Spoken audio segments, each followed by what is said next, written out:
lost track of what they're saying. I gotta follow the convo.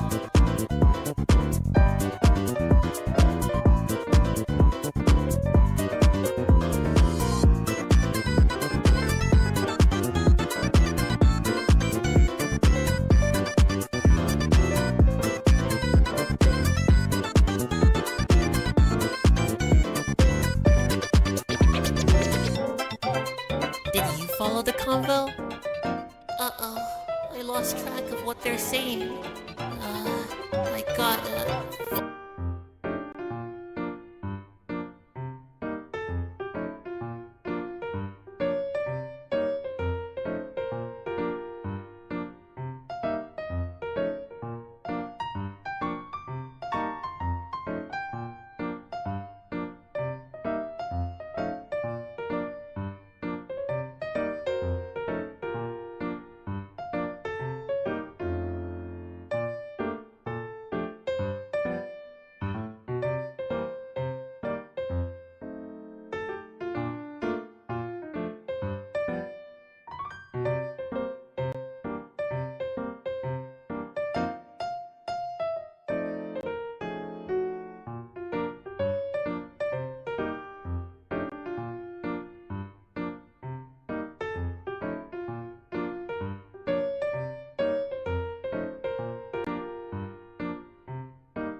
Hello? Hello? Hello, hello, hello? Dew is here. How are you guys doing today?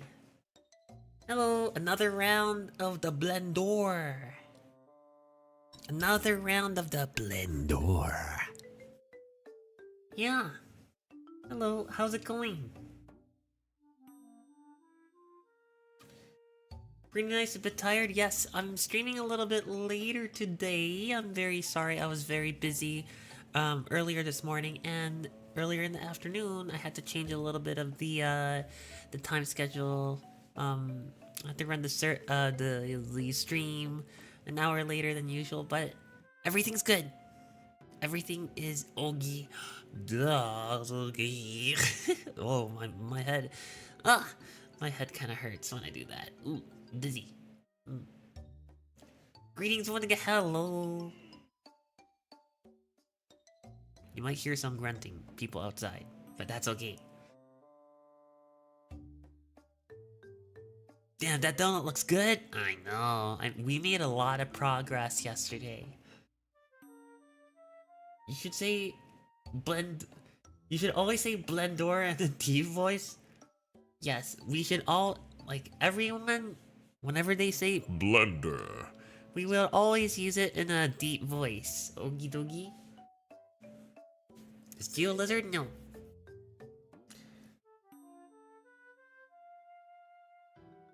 Blueberry donut, yes. Hatsune Miku is delicious.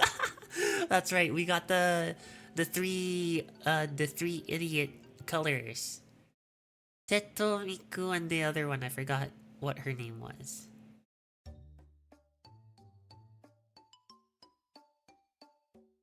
Good thing that your internet is good.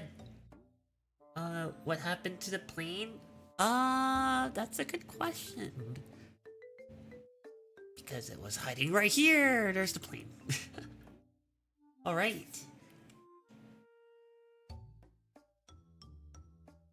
Yeah, you stayed up 24 hours? How are you able to stay up 24 hours? I can't even do that. I don't eat donuts usually, but I'll eat this donut live on Blendora. Well, I mean, I guess that works out.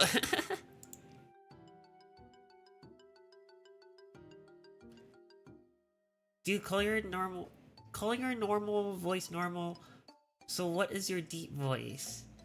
Do you call your normal voice normal, but what is your deep voice?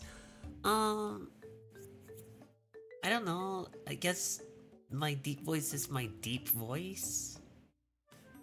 Raw willpower. That's right.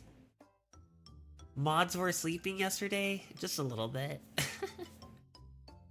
Then again, I don't have a lot of mods in my YouTube streams, but maybe I should open up some applications for sure.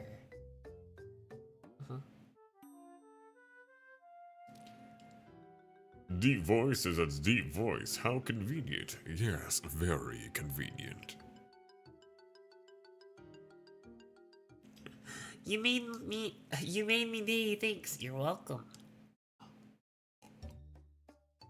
Deep voice is deep voice. Dude, what are you exactly? I'm a dragon. I'm a figure. I am a figure of your imagination. An enigma that is here to hunt you and eat you. Medium voice is it's ASMR? That's right. Is that the Reebok or the Nike? What? Are you talking about the colors? Do you narrate a Ford commercial in your deepest voice? Buy our cars, or we will send a fully loaded F-15 to your exact location, bro. He is a finger of our imagination? What? I said... I'm gonna say finger. How much wood could a woodchuck chuck if a woodchuck could chuck wood? Not the Ford commercial for every time someone has a deep voice? Yeah. It's a question, it's a request as old as time itself. Bro has every voice. Bro has every Voice. unlocked.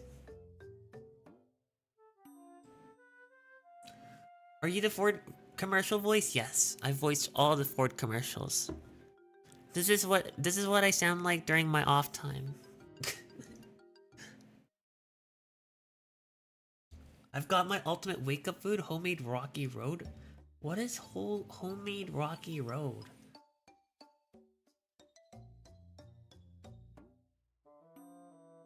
Right now it's floating in void we call space. Yes, that is true. Hello, Tiger. Will you let me out of the basement? You're not even a mod. You're not even a mod. What are you talking about? Only mods go into the basement. You made good progress. Congrats. Thank you. Can you do a Donald Duck impression? No. I am not good at impressions. The way this was suggested to me while I'm also modeling things is crazy. You're welcome.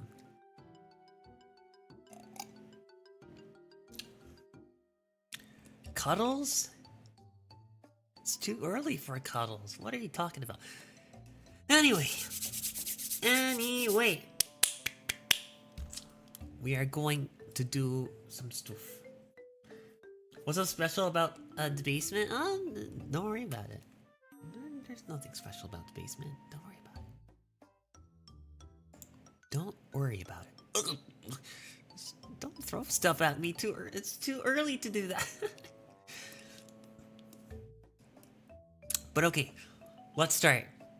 It's time to start The blender. I wonder how far we can get through this one. There's a lot of stuff. There's still 2 hours of the video to go, and we're on part 3 of the streams, which means it would make sense if we were to keep on doing this. We would end at part 4. But we'll try to see how far we can get today. The Hatsune Miku donut returns. It's my colored donut. What are you talking about? Alright, here you go. It's time to texture these bad boys, finally, after hinting at it for so long. So we added some simple materials, and that is actually fine for some types of objects. Like you might actually have a plate and go it's just white plate. Doesn't need any texture, but most things need texture. So I'm going to select my table floor here. I'm going to go to the material panel right here, and I'm going to add a new material since it doesn't have one. And let's look at how to add a texture. Well, so thank you so much right for here where following. we've got base color, if we want to add a color texture, we just click on this little yellow dot next to it. I know that's not clear. It will become clear when I show you nodes. But when I click this, you get this slide out menu with a bunch of different options here. And the one that I'm looking for says image texture. Okay, so now I can hit open. And just to demonstrate this, I'm going to select. Oh, wait, hold on a second. He made a... Oh, the plane has a material. Okay, alright. So, which means I have to add... Oh, that's not what I wanted to add. How did I get here? Where was it? Oh, yeah, that's right. Material, then click on image texture. Okay, perfect. A wood texture that I downloaded off the internet just to show you how this works. Now, on this node... Alright, so that would be the wood texture. So let me download a wood texture. Actually, it doesn't have to be a wood texture. It could be something else. What kind of surface texture should we give for this table? It's the Hulk mug? Yeah, it is! The incredible mug. If I give it a green color, which it should be actually. It has to be a green color. There you go. It's the Hulk mug now. A jelly table? Ooh, stone. Dude, in 3 days you got 10k, how do you feel? I don't think it was 3 days, but more like 3 weeks.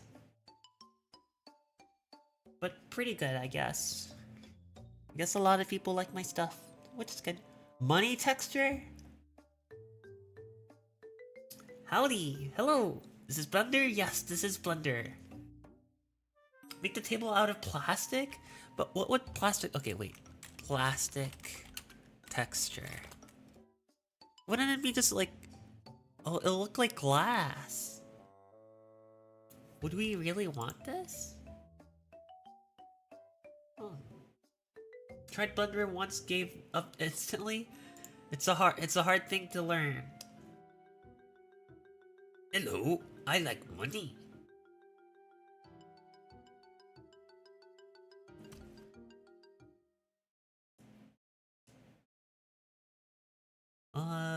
Do words?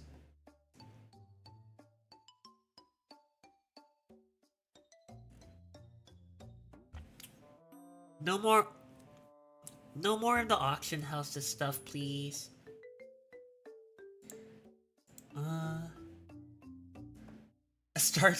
Astartes animation tricked me into... That's the Warhammer 40k animation, right?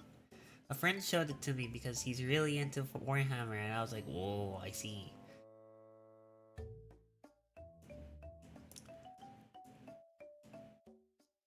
Oogie. Here since the first part? Yes, I remember your name. Make the table liquid?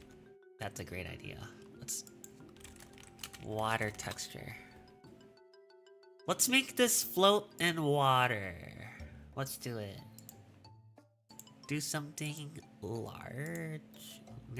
I'm gonna find a water texture for us. So that way it floats in water. Wonder if this is good. Is this good?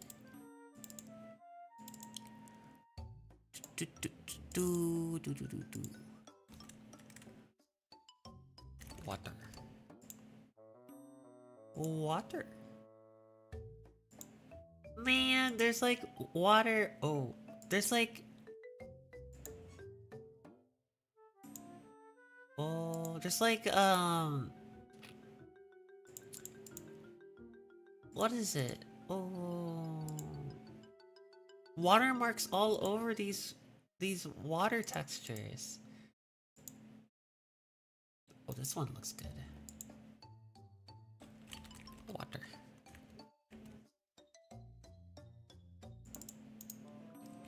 Alright, so let me see. How do we... If you happen to... Oh, okay. I click on open here. Here's water. There's the water! to see this, if you use an image texture that you find online, it's because there is a new feature. There's a purpose. There's a new feature in Blender 5.0. Great idea. Is water. It identifies in the name. They're Jesus plates, Jesus donuts, Jesus mug. I think. It'll think Look that is a donut. UDIM, which is like a completely that donut. whole, production professional It's like workflow kind of thing. It'll think it's a donut-y. UDIM. And anyways, what you need to do is then change this to single image. But most of the time, most images, if it doesn't have those numbers, a string at the end, it should just load in fine. Anyways, let's say you had an image. Why can't like we this. just make dry marks? That's so true. Wood, right? Why We're not gonna do that, watermarks? But when you can just make to dry show you. marks. You would see it's okay, right? But there is no bump information, okay? And that is because, of course, the 3D software doesn't know that there's supposed to be crevices here, right? Little dips in between the table, the fine tooth grain of it. It has no idea because it's just taken with a single camera. It would have no idea how to guess what that true information should be. Yeah. I mean, there is technically a way to guess it, but it never really turns out well. So I'm not even going to bother. Donut looks delicious. Thank you. So it's gonna have more stuff on it. About texturing in 3D and using image textures, like textures from the real world, you don't just grab a random image texture that you find online. You need to use PBR textures, which stands for physically based rendering textures. And there are many different places that you can get PBR textures from. The best website that I think is Polygon. POLIIGON.com. The link is below. And I think it's the best website because it's my website. Oh. It's my company, Oh, which I really? created Okay. 10 years ago, and it is now the fastest growing texture library online.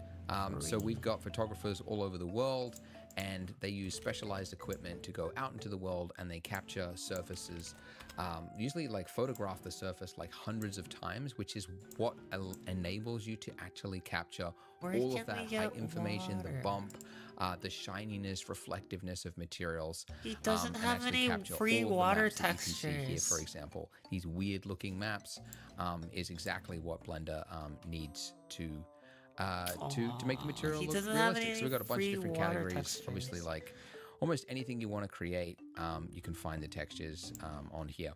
But for just this tutorial, if you go to polygon.com/donut, the link for that is also below. But this has the 6 textures that you'll actually need to follow along for this video. They're all free. We've made them free. All you need to do is get a free account, and you can download all of those by just clicking them and then hitting download. And also, if you scroll down, we've got some premium textures here if you have a subscription with us that you could use for the cafe scene that we're making to kind of spruce it up, make it your own, add some variation there. So we've included some ones here that go well with the scene. And if you use this link, you'll get 10% off any plan you choose. So the first texture I want you to start with is going to be our cafe table, and obviously you could use any text for that. You could use some of the ones down there if you wanted to, but I want you to start with this one, this concrete texture, because we're going to make this look like a concrete table, something that a lot of cafes can sometimes have. Now we actually have a Blender add-on which makes downloading and importing these things even simpler. But I want to give you the I'll be honest, guys. I'm gonna pause the video. I'll be honest, guys. I'm listening to. Sorry for not interacting with the chat and everything. I'm looking at like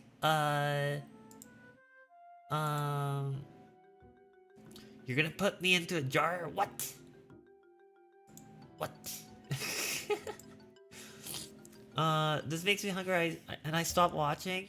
Well, the thing about this, guys, is that I just want to focus on the donut today. I mean, it's nice to make textures on the surfaces of stuff, but I want to focus on the textures today. Sorry, the donut today. So I'm gonna skip a little bit here because I have to like make the account, do all of that. So import PBR textures first so that you know how to use PBR textures. Just I don't want to do that. And then I want to show you the easy way after. So once you've got your free account, you can come back here and you can click on download, this big download button. So that'll give you an 8K texture. You probably don't need it. You could probably get by with 4, but I'm going to get the 8K just to show you how it looks. Now this will download on the right hand side, those same, see it all the way to, I have my information as what we have in our material over here. For example, which is what you tweak different material like of light. So it's actually a and we're gonna skip a little bit here. Information, that's fine. But normal properties, you should see a tab there that says polygon. Then if you just like one click log in, this will take you here, and then it will just say login confirm. It's to do with texture mapping, which is the next thing to understand when it comes to textures. Is textures are 2D, right? 2D, and our objects are obviously I think we're at the right 3D. place. So how do you apply a texture to an object? There are so many different ways.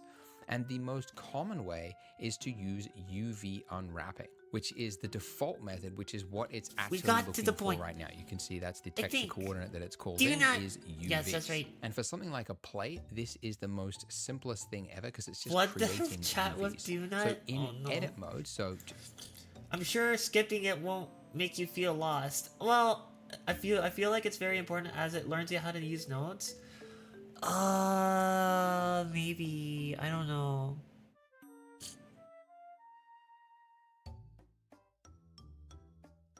I don't know because like I'm not sure tab, if and then select your entire mesh like that.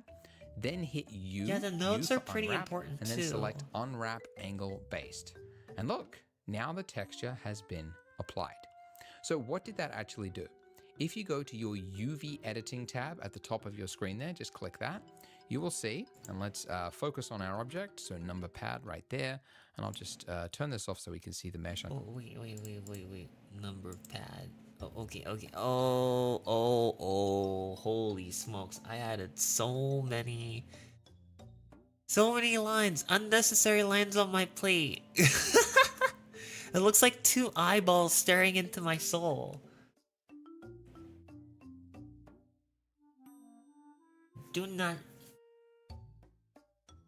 Underneath it, and this one as well. Yes, and no, let's look not at too much the spam wireframe today. Okay, so when we UV unwrapped it, it basically took, I mean, in the case of something as flat as this, it just took a snapshot of it and then it put it into the 2D space over here. And from your drop down, you could actually change it to the color map and you could see where it's actually applied to on it. So if I select a point right here on the mesh, you can see which point is actually selected there. So it's right next to this little spot and you can see there is this spot in the ceramic there, okay?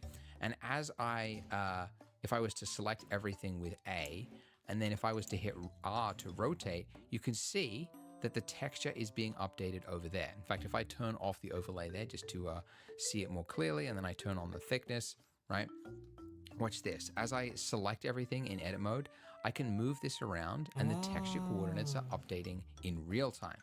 Okay, I can also scale this by hitting S, and this is a really common thing you do because like often a mesh is a completely different size to the captured size of the object. Because like time mode, I can move this around and the texture coordinates are updating in real. Come and download these 8K textures that you probably won't use anyway from my website. Yeah. Real time. Okay, I can also scale this Bless by you, hitting thank S. you. This is a really common thing you do because like often a mesh is a completely different size to the overlay there just to see it more clearly, and then I turn on the thickness, right?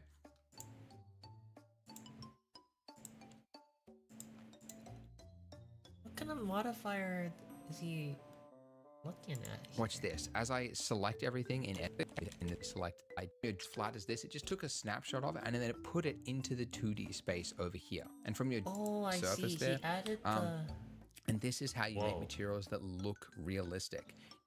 This is like if it's like a pebble path or something like that. Mr. Donut. This Hello. is the actual like I'm shadows Mr. that Donut like, now. collects inside of crevices. I guess it makes sense But because we I've been don't need streaming that. donuts Honestly, most of the for the time, past these 3 days maps, now. the base color, the normal map, and the roughness, that is like 90% of materials. And that's really all that you need for those. But it is still very finicky to do this, right? Am I wrong? Like having to remember the color space and connect this and convert that, and like even just these 3 things was like 30 clicks. So that is why most people that are dealing with PBR textures don't want to have to do this. They want to use an add-on like the polygon add-on. So at the top of the polygon add-on, then go to install zipped itself over here. Polygon. I understand go back into Blender, he's and trying you should see now we've got is materials good. This is in good a information scroll bar, to know, right? because Which is pretty cool. And other people will make their own like modules and like put like add-on stuff like this, so it's like easier access to like it's all integrated, so it's really, really nice. anything I want. Let's say sprinkles. Hello from the Twitch chat. Hello. What kind of donut are you? Cream or jam? I'm more of a cream person. I don't really like a jam inside a donut that much. I'm more of a cream kind of guy. Because I know there's some sprinkles materials here, for example, but you could also browse. If dude becomes a donut, chat's gonna eat him. That's by, true. Category, right? You can. I don't want to turn it into a donut. Ones. And importantly, this will actually download it. So 1-click download like this, and then 1-click apply. And look at this. All of this has been set up automatically. All of these are automatically set to non-color. As flat as this, it just took the unwrap this on wrap, and then entire mesh like that. Then hit U for unwrap, and then select unwrap in plate. This is the most simplest thing ever because it's just creating UVs. So in edit mode, so just tab, and then select your entire mesh like that. Then hit U for unwrap. Wow, look how many. Oh my gosh, there's so many. I don't think this is very necessary. I don't know why I have so many of these dots here. But hey, I try to make my own plate, okay? It kind of looks like a bowl, but you know. Now that I think about it, kind of looks like squished poo. It's kind of shaped like, has lumps of poo. And then select unwrap It's angle donut based. on a lump of and poo. look, now the texture has been applied. So what did that actually do? If you go to your UV has wrap and then select in edit mode, so just tab and then select your entire mesh like that. In edit mode. So just tab and then select your entire mesh like that. Then hit U for unwrap, and then select unwrap angle based. And look, now the text UV texture unwrap and then entire mesh like that. Then hit U. Oh, I pressed the U button. U. Oh. Gotta click on the plate. And then... Oh. The whole plate, right?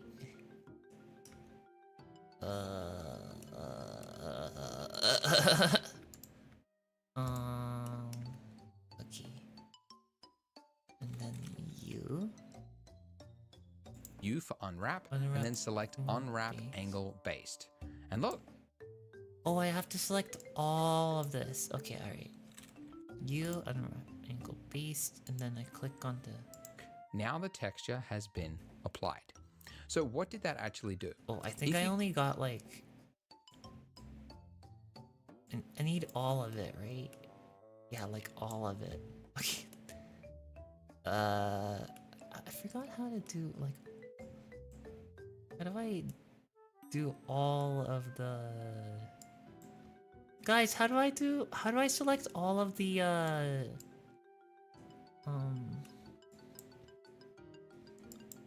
all of the dots?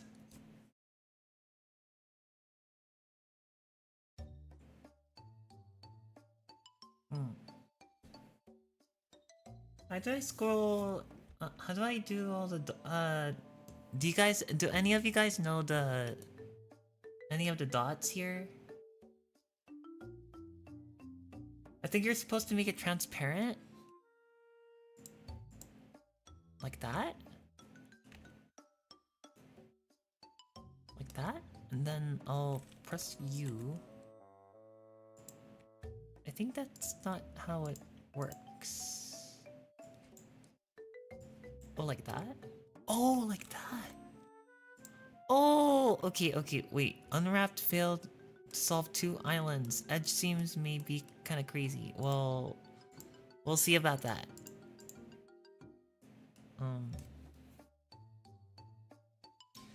It's okay. We'll figure this out. I use SFM. Sorry, dude. No, it's okay. Doggy bowl. Yeah, it's a doggy bowl. Next model, cream puffs. Wait, is the throwing Twitch reward even working right now? Yeah. The editing tab at the top of your screen there, just click that. You will see, and let's focus on our object. So number pad your screen there, just click that. If you go to your UV editing tab at the top of your screen there, just click that. You will see, and let's focus on our object. So wait, so click on this, but I'm not.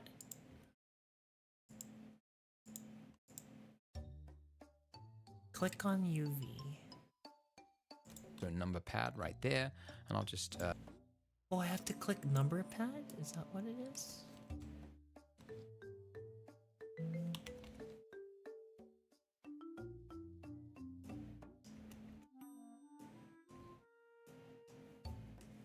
turn this off so we can see the mesh underneath it. I'm this pretty one sure as well. I And let's look at the wireframe. Yeah. Okay, so when we UV unwrapped it, it basically took, I mean, in the case of something as flat as this, it just took a snapshot of it and then it put it into the 2D space over here. And from your drop down, you could actually change it to the color map and you could see where it's actually applied to on it. So if I select a point right here on the mesh, you can see which point is actually selected there. So it's right next to this little spot and you can see there is this spot in the ceramic there, okay? And as That's pretty cool though. If I was to select you'll be able to everything see with like A, and then if I was you'll to be able hit to see R the to rotate, the map a you little can bit more see clearly, that the even though texture you have a is being donut on updated top. over there. In fact, if I turn off the overlay there just to see it Hi, more clearly, hello, and then I Sassy turn on the Baka. thickness, Hello. right? Watch this. As I select everything in edit mode, I can move this around and the texture coordinates are updating in real time. Okay, I can also scale this by hitting S, and this is a really common thing you do because like often a mesh is a completely different size to the captured size of the object. In Polygon's that makes case, a for lot like of sense. detailed textures like this is a 30 by 30 centimeter texture, which is actually probably pretty perfect for a plate. Maybe a plate should be a little bit scaled in like that so that the dots are a little bit bigger. But you could see this is very, very easy to do.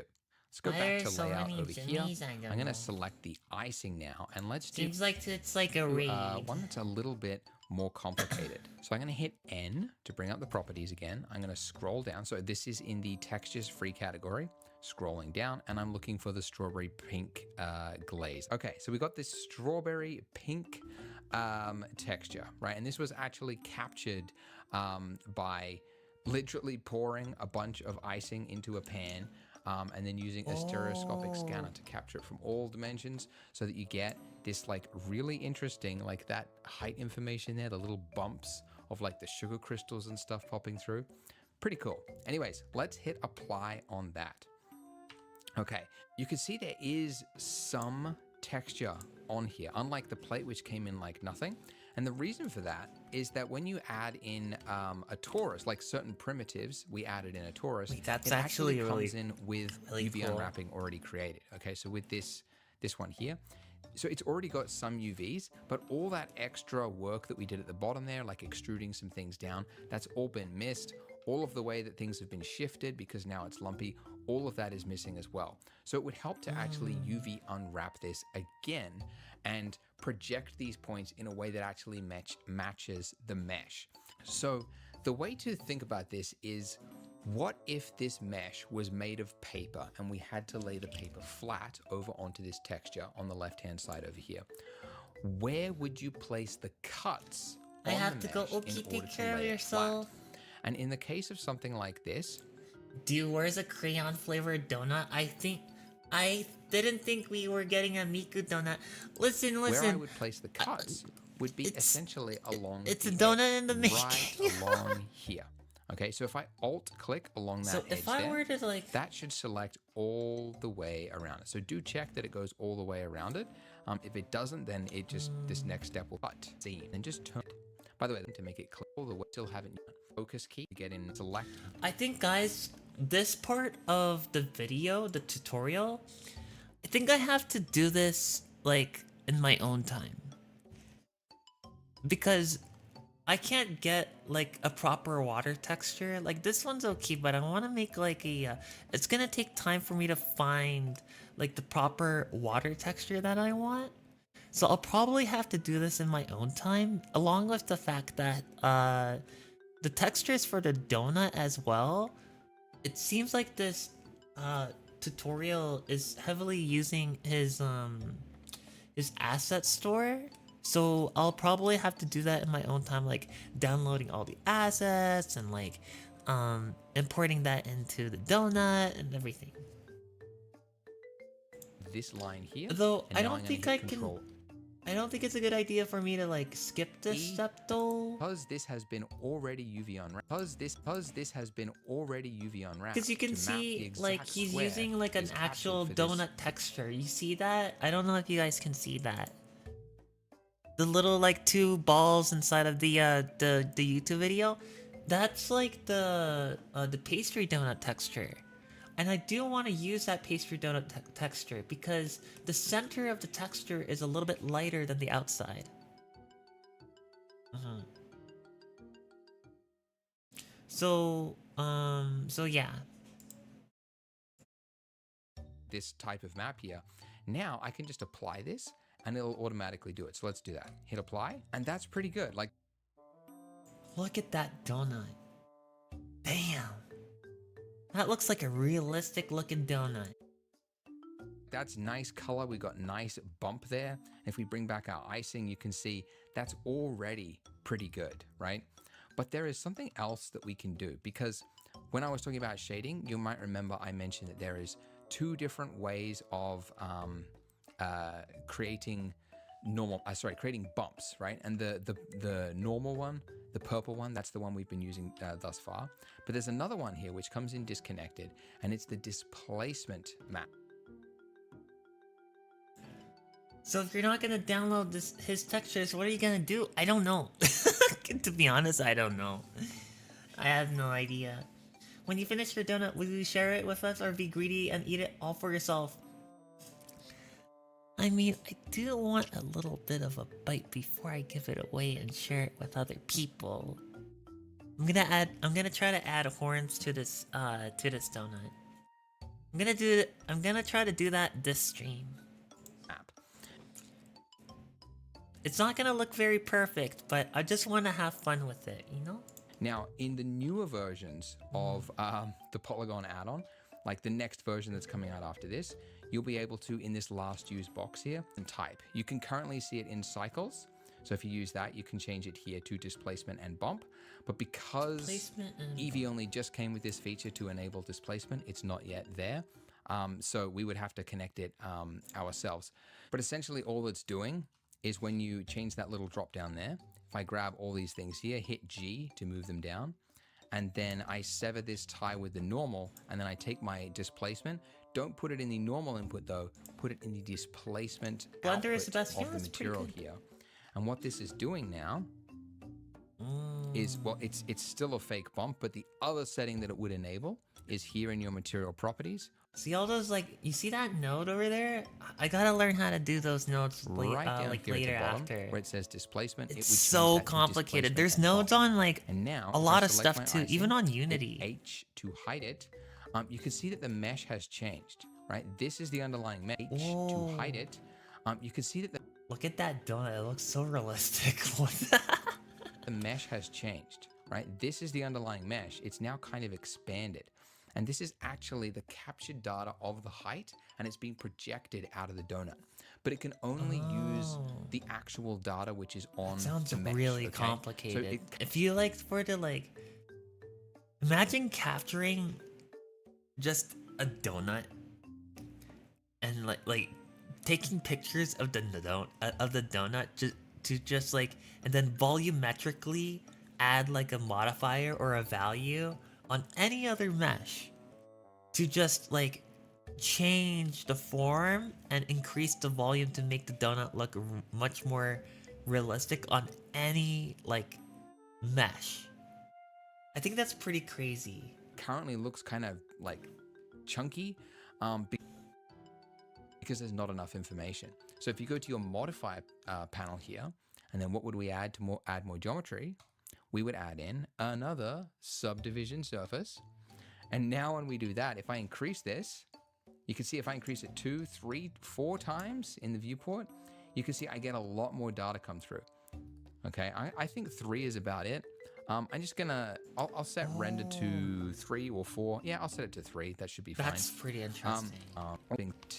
1, 2, Whoa, look, like donut that. looks so good. And then of course the other.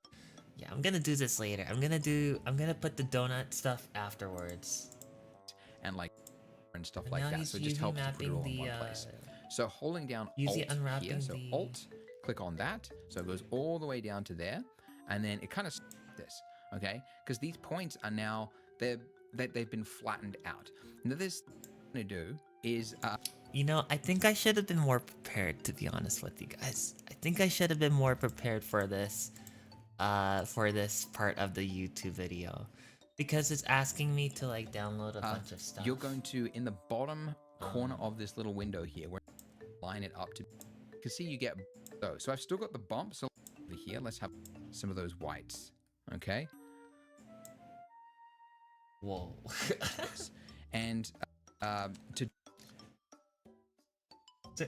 Dude doesn't want to eat his veggies. Listen, I want my veggies too. I eat my veggies too, but today I'm craving a bit of the donut. do that, we need to start with. Yeah, dude, you gotta eat your veggies. Hey, alright. Alright, I'll eat the veggies, okay? I'll eat the veggies. I'll be more prepared to eat the veggies on stream for next time. Like, how can I know the exact size? Oh. Well, wait, there's like people outside. What? Wait, one sec. That the foam to fit my mug, I have to mute a little bit. 1 second.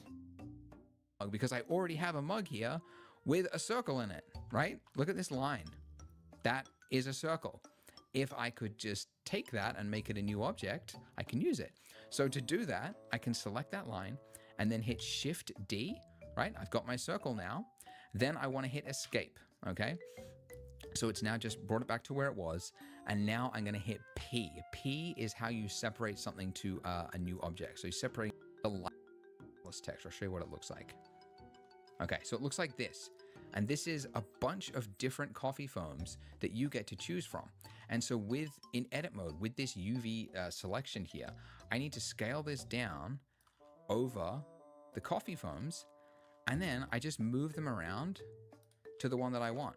Like, what sort of coffee foam do you want? Look at these coffee foams. How am I gonna do any of this bubbles.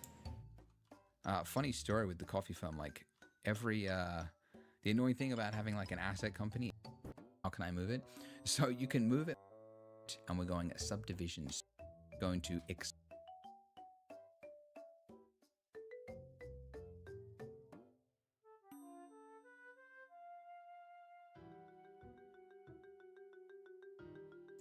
Oh, okay, I'll be right back.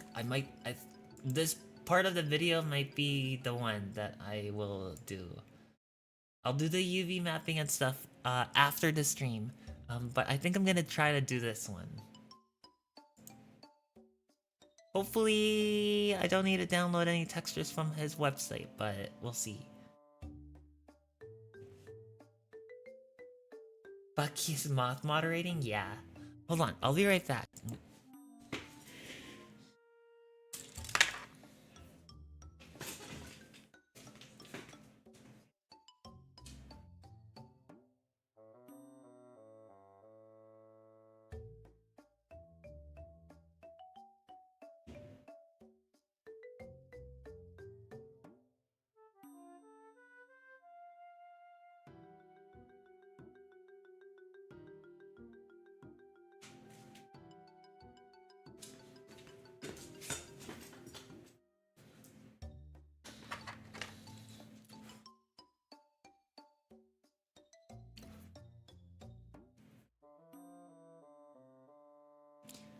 Yeah, I'm good. I just gotta, like, figure out some stuff out. Some people be out there. They're, like, fixing part of the house. So I'm like, wait, I have to be quiet.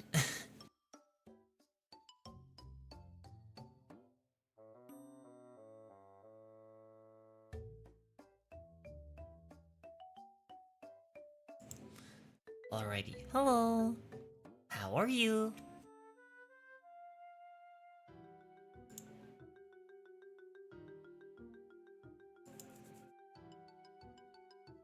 You don't like it when dude is staring into your soul?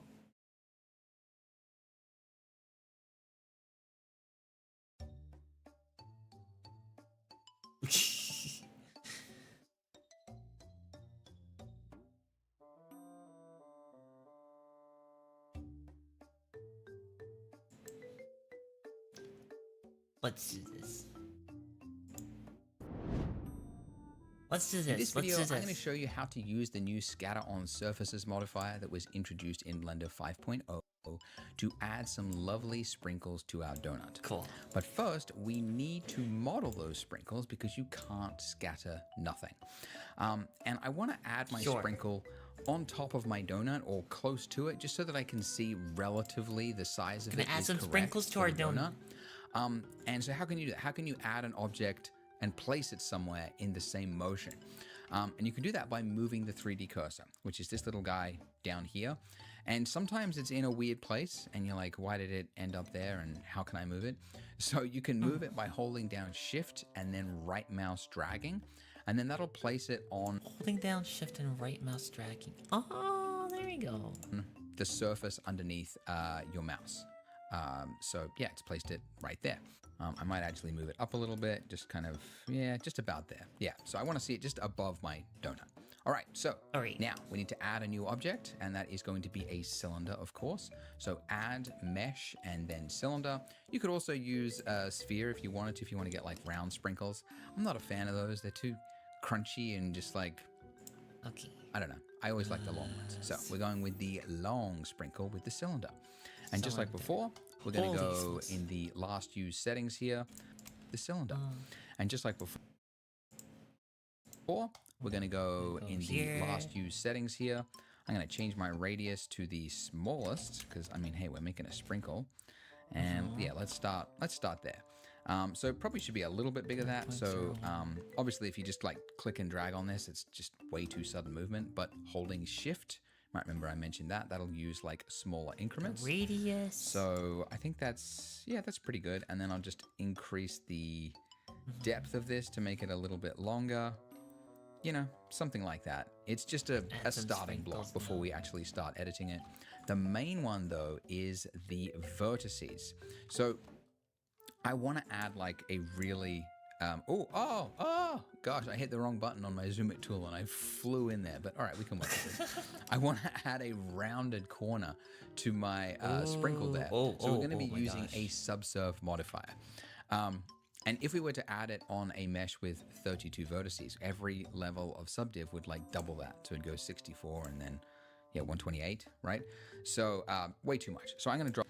Dude, if you were a donut, what donut would you be? It will probably be, a Boston cream. I love Boston creams a lot. They're so tasty. These being invaded by outside sources? Yes, I was. I think I can tell dudes using wired earphones with how that sounded. How did you know? How did you know I was using wired headphones? Oh. Dude, will you ever do a face reveal? What are you talking about?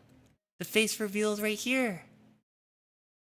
You're looking at my face.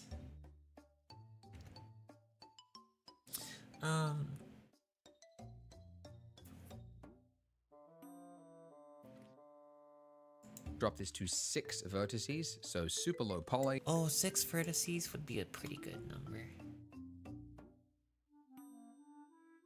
Dude, are you a VTuber? I guess so. But it's what I guess so. Right. Now, I don't really view myself as a VTuber. Like, I don't stream like games every day, and like, you know, I don't do the typical things that a VTuber would do. But I guess, true to its name, I am virtual and I am a YouTuber. So I guess that means that I am a VTuber. add my subsurf. You're just not a stereotypical VTuber. Yeah, it's not really like that. I'm gonna move me just to the side here, so I'm not blocking everything. That's kind of the optimal place I've found for me. It's like just right on that line. I only have to move my head sometimes when I do that, but otherwise I shouldn't be blocking too much. Anyways, now add modifier, generate, and we're going subdivision surface. And there we go. So the reason we've got it this, looks like a shard shape is, as I've mentioned before, it's using the like middle points of each face essentially. So it has to go from here to the middle point of this giant long face, so to here. So it's now averaging out those points. But if I want to make a tighter round a bit around here, I just have to basically move, add a point here to add that roundness to it, so it only goes to there. And then I would also do another one here so that it's the same thing on the bottom. So that would mean we have to go to edit mode. I'm going to hit Control R to add my loop cut. And then it's obviously saying, where do you want to place that loop cut? So click there and then just add my loop cut. And then it's obviously saying, where do you want to place that loop cut? So click there and then just slide it up to the somewhere near the top like that. Click and then do the same for the bottom. Control R, click, slide to the bottom. Okay, and now let's have a look at that. Just have a look in relation to the size of the donut. Do we want it any bigger? Do we want to change the size? All right. Now, yeah, I'm going to right click it and I'm going to say shade smooth just so that I can see how that looks. Okay. Now we could begin scattering at this point, but if we did, we would end up with the same, this exact same sprinkle all over it. And that much repetition to your eye just looks fake. Like every single sprinkle, actually the way they make sprinkles is just like from a piping bag, right? So you just literally just pipe out a bunch of this, you know, piping. Actually, now the donut to be okay. And now let's have a look at that. Just have a look in relation to the size of the donut. Do we want it any bigger? Do we want to change the size? It's not bad. All right. I don't think it's that bad. Now, yeah, I'm going to right click it and I'm going to say shade smooth just so that I can see how that looks. Okay. Now we could begin scattering at this point, but if we did from a piping, you know, piping. Right, glaze, and then it dries, like and then you just like break it up, so they all end up in different sized shapes and stuff. So we need to add more sprinkles, just of different shapes and sizes. So what I'm going to do is I'm going to first of all rename this by hitting F2. I'm going to call it, oh boy, late in the day sprinkle. Okay, and now. We haven't really mentioned collections before, but they're basically buckets, and you can move things in and out of buckets. So there's a default one that comes in here, but you can move it out of this whole collection by just taking the sprinkle, clicking, and dragging it up. So I'm going to drop it into my scene collection there. And the reason I'm doing that is now I'm going to select this whole thing, and I'm just going to exclude. Okay? So now, when you hit exclude, disappeared. It's the not donut has poofed. Or your render. The chocolate sprinkler, yes. The ramble sprinkles. Bring it back there. So it's just a way to like. Guys, I have like some sort of like addiction of renaming things into something very silly.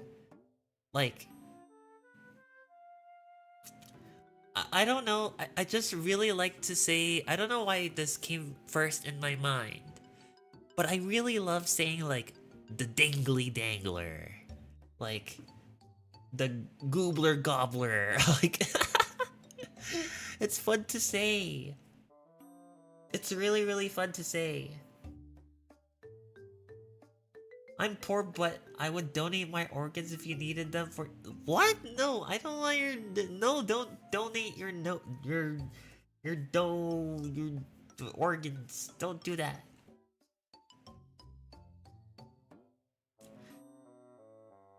But yeah, dude, why is there so much on our boy kisser on your account? What? You should see my first video, and maybe that will explain to you. Quickly everything. Edit, you know, a bunch. The goobler. Yeah. Oh damn! Oh no! Wait, I didn't react to the smacking because I didn't hear the smacking. I think the smacking is like really, really quiet. And because of that, I couldn't see anything. I didn't hear anything.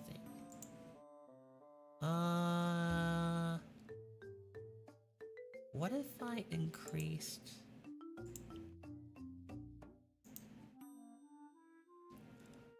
I can't increase it at all, unfortunately. I'm sorry. I guess I have to like make a side stream. Like, I can only because I'm looking at Blender right now, right? So I'm not actually looking at my model. So if I were to see my model getting smacked, then I'll be like, what the heck? Who smacked me? So sorry. I can redeem. Wait, can I give you points? How do I do that? How do I give you points back? I don't know. I'll figure that out. How often do you have maple syrup? I have lots of maple syrup. Ooh, the best kind of sugar. Hi, cute voice. Hello. Thank you. Not gonna lie, forgot. Do you have a Reddit account? Yeah, I have a Reddit account too. If you like renaming stuff with silly names, how would something so menacing like a scythe be? It'll probably be the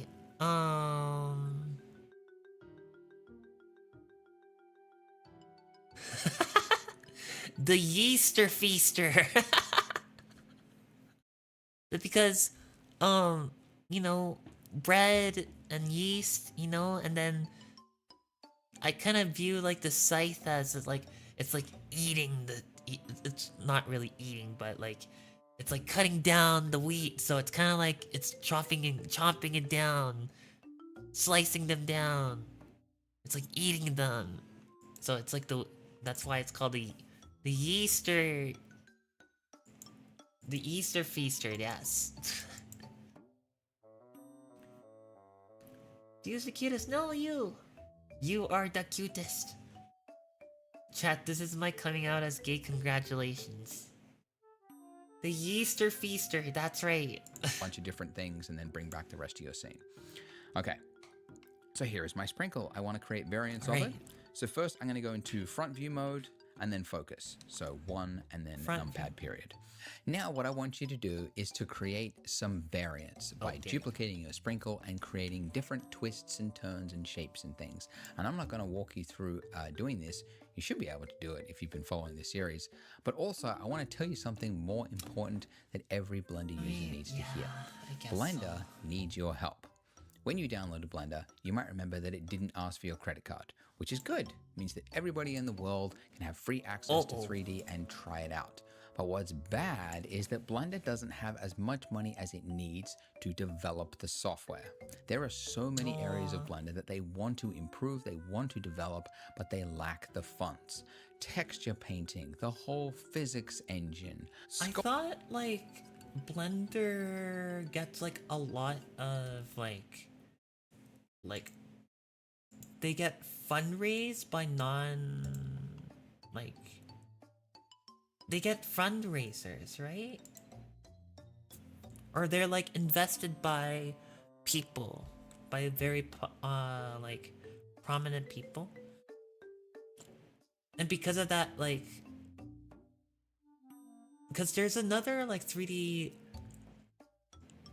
modeling software called Maya. Sculpting tools, the compositor. So the okay, so but as we are doing this, I'm going to duplicate this object, and I will try to put it like here. Let's put that one here.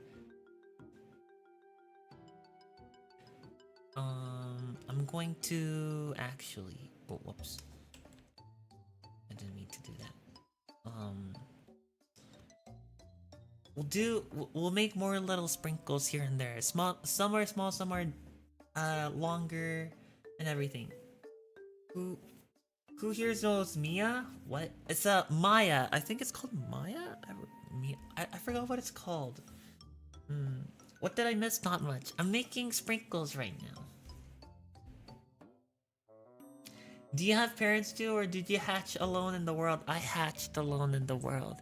I spawned. Like, I was... When the egg cracked open, I was like... Alright, where's the food? Where's the food? I didn't even think about the, my parents being there. I'm kind of like an axolotl. I don't really see, like... I don't really care about parents. I'm just hungry. I gotta survive.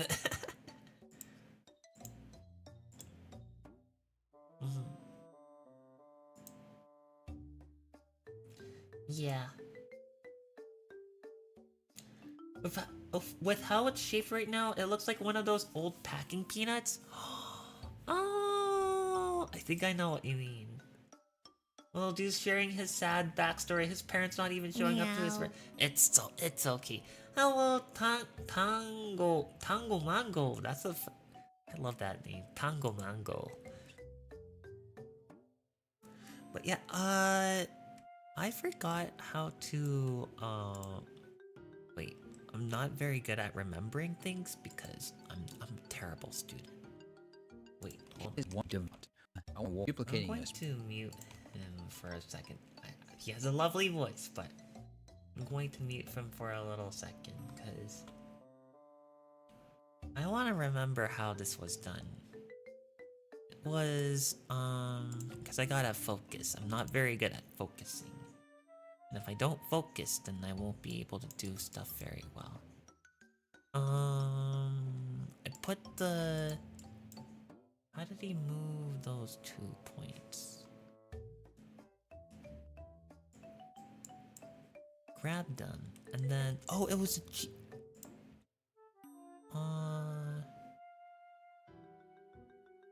I forgot how he moved that. It was like...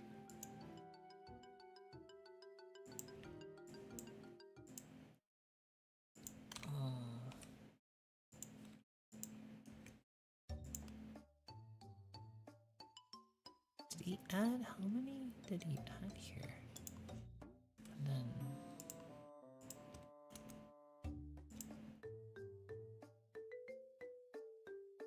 Oh, I remember now. Okay, alright.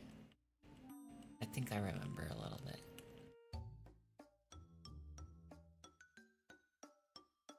Oh boy. And then Control R. Need another like middle thing.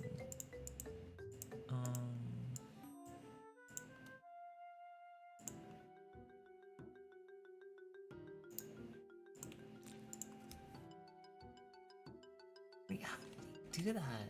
Wait, 1 second. I gotta see this again.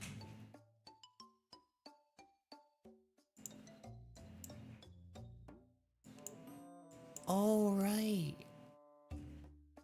Also, that's how he did it. He just grabbed the thing and... Oh. Wait, what?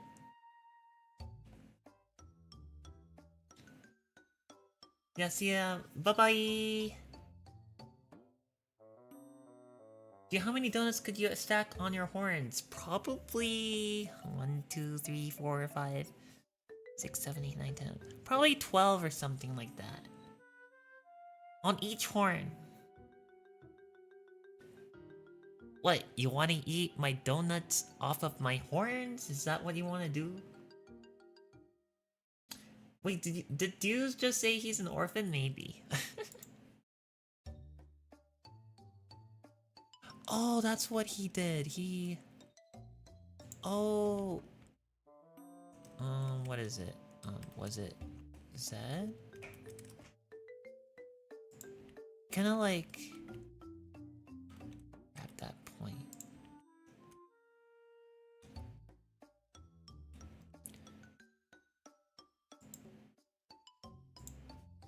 No, that's not what he did.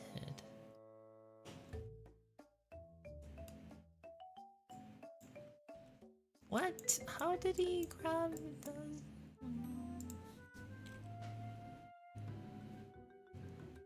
He grabbed that, pressed G, and then moved it, but... Why is it that whenever I move my thingamabobber, it's not moving X? It's moving the whole thing!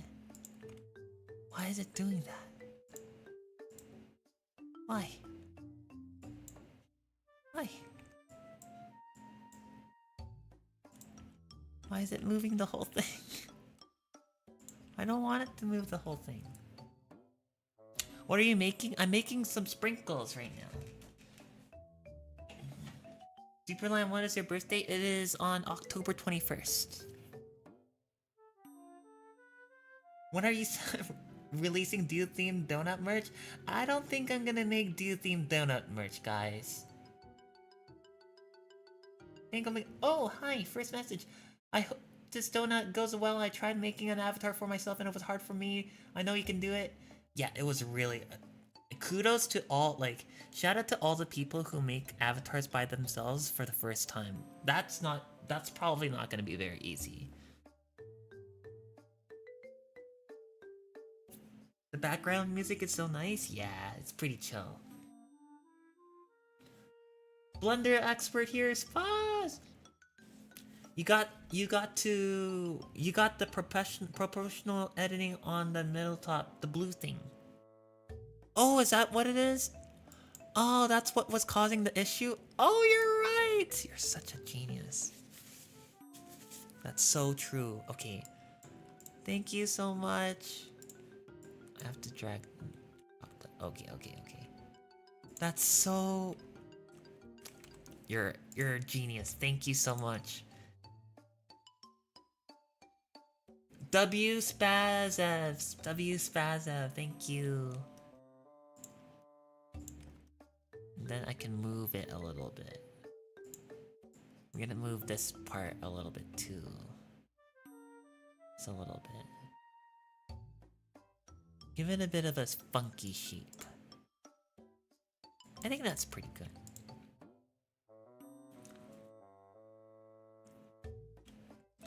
Oh, I see he's moving the, he's rotating it too.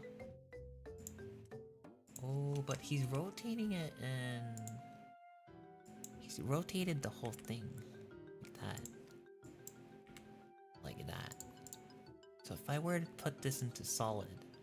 There we go! Alright, perfect. Gonna exit editing mode. Gonna click that.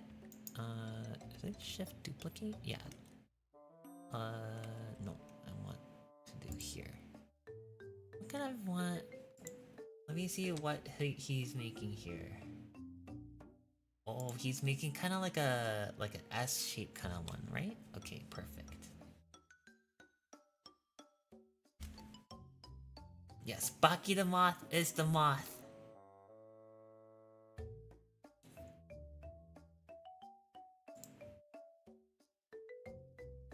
Baki is papyrus confirmed. I wonder if there's a persona made of dough and icing. There's probably someone who made a persona like that. Probably.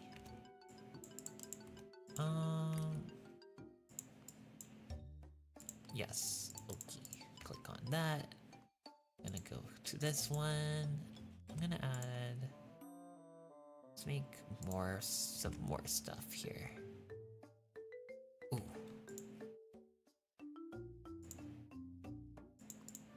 And then...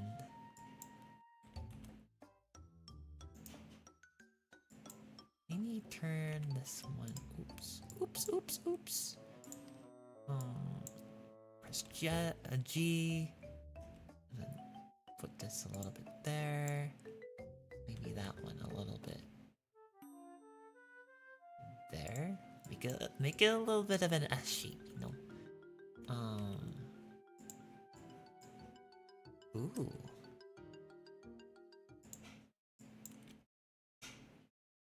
Oh, this sprinkle's a little bit funky. I think that's okay though. Put a bit of rotation in there. How about this one? Make it a funky S. Perfect. Out of editing mode. Gonna shift duplicate. Shift D. Maybe make this one. Ooh, I like that. What kind of other shapes did he make? Some short, some long. It's a lot of... Okay, so he made 3 more extras.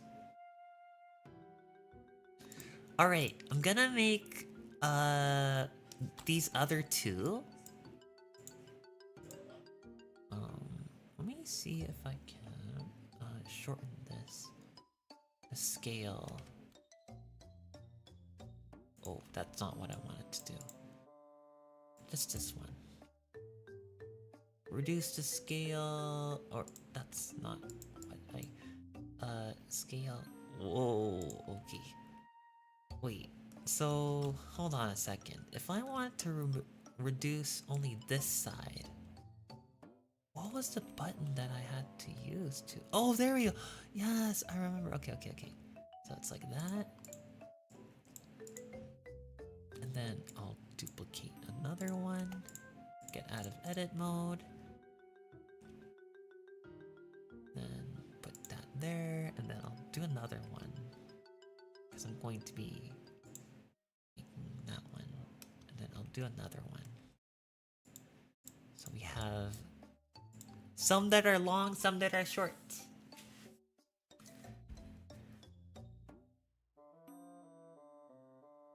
I'm curious, I suppose you are mostly doing this to learn Blender, but what is the end goal? Want to work on Avies eventually? That's a great question. I want to do, I want to make small little assets for like, I want to do animation. That's my primary goal. I want to work on animation because I want to animate my Foshunia character for future videos, and I feel like this is like a great way to like get to know how to use like the tools, right? I want to stretch. If you guys played or seen, you guys necessarily don't have to play Zenless Zone Zero, but if you've seen like the animations from Zenless Zone Zero, let me show you what I mean. Zenless Zone Zero animation.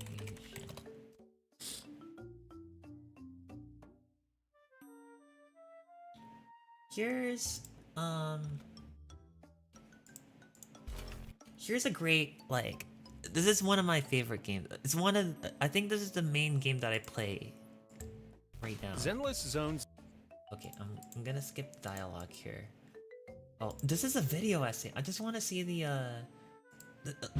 okay, I think this is a great video example.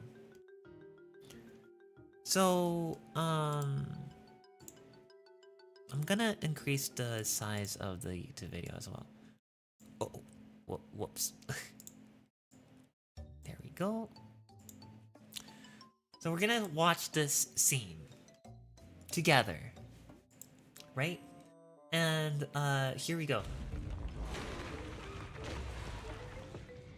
What color of the sprinkles are you gonna be using? Rainbow or something else? I'm probably gonna use like rainbows on it.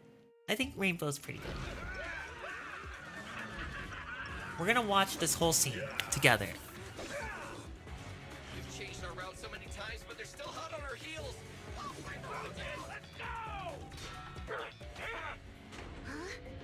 So that's Piper. That's Andy.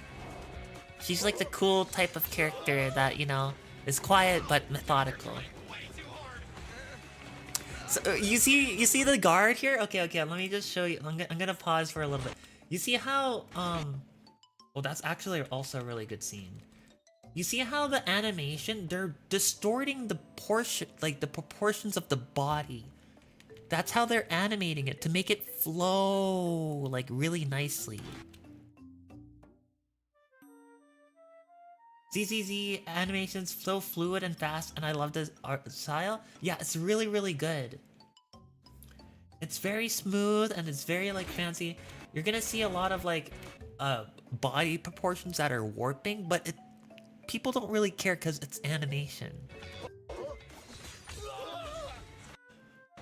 Wait, that's another great, like, look how long the leg is. Look how long the leg is. Look at the proportion.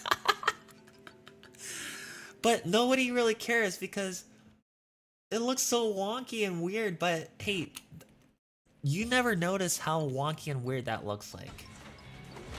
Because the animation, I never went to school for animation, so I don't know the words or the terms for it, but it's really, really cool.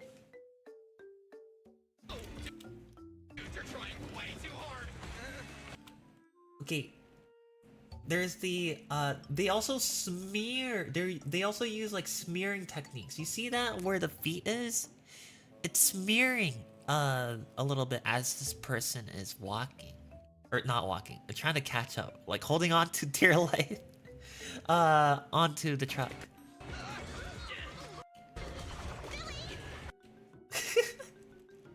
What are these anime? What the heck? It's great.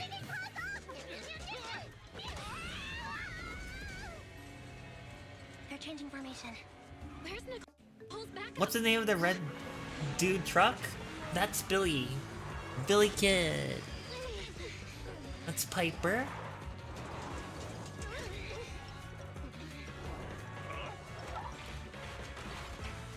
The perspective are very well done. Yeah.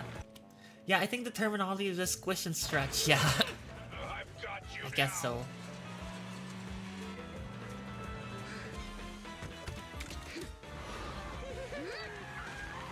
Whoa.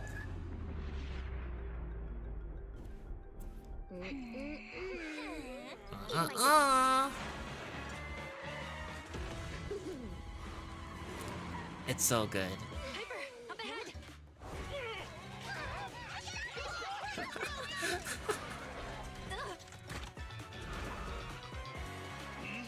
Take this. Oh.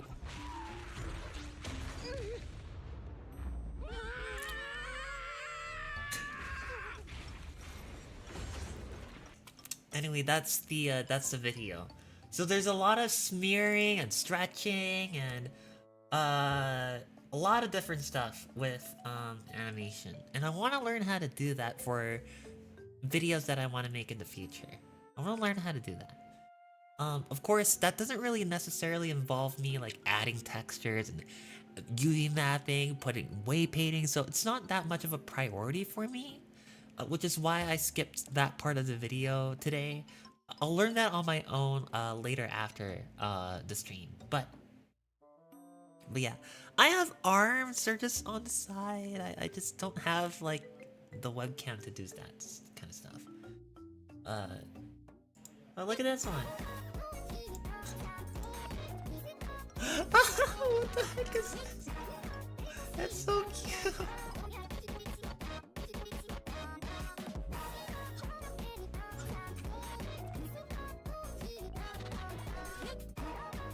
I think this is also made in 3D as well. So they made like the 3D model and like did it.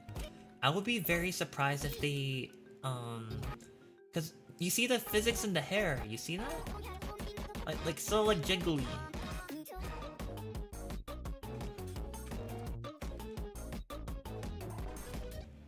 Yeah, it's great. Oh, this guy, I watched this guy's like video on Zenless Zone Zero. He makes a lot of here, so that way you can see it. This guy does a lot of reviews, and he's an animator, so it's really cool how he does that.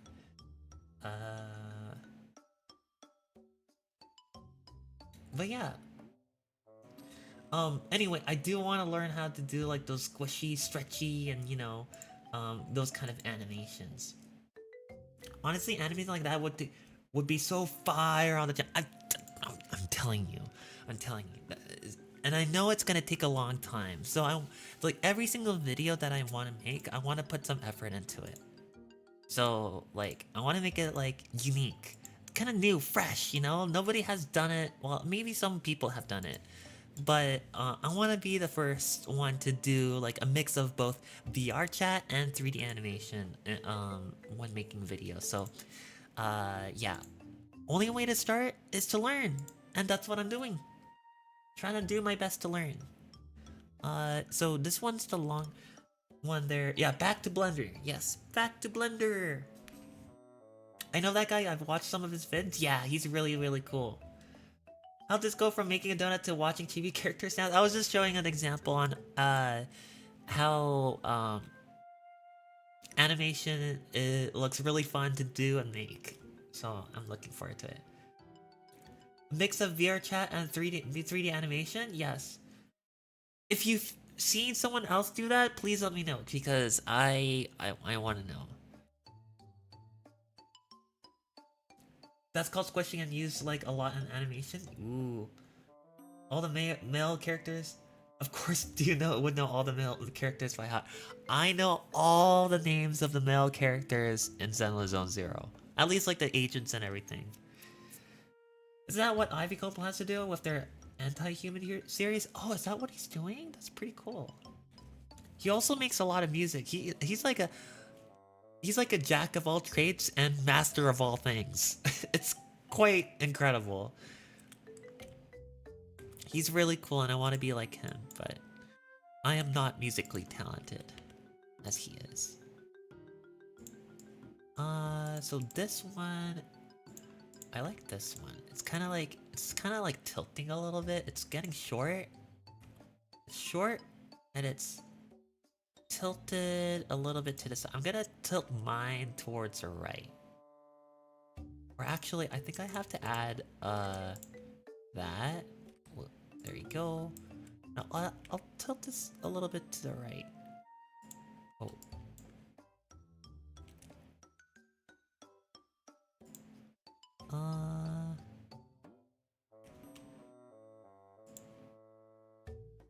There you go. I think that looks good. Yeah, that looks pretty good. So this one over here. Okay. Wait, 1 second, 1 second. I gotta blow my.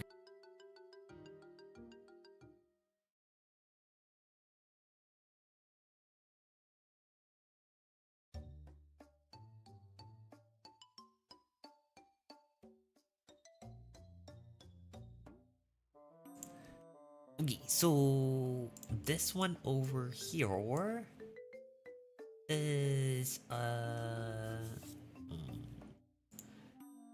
want you guys to help me with this one. I want you guys to tell me how to shape this sprinkle, this last sprinkle that I want to add in.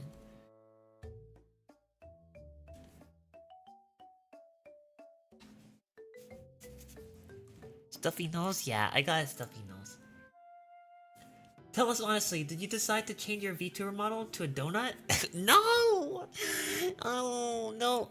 The donut is kind of like my sidekick. That's what it is. Uh-huh. There's definitely a good couple of channels that make episodic series in VR chat that I know of. Oh, yeah, so the thing about that is that like I like how people like make like cinematic, like episodic scenes and like, you know, dramas and stuff like that in VR chat.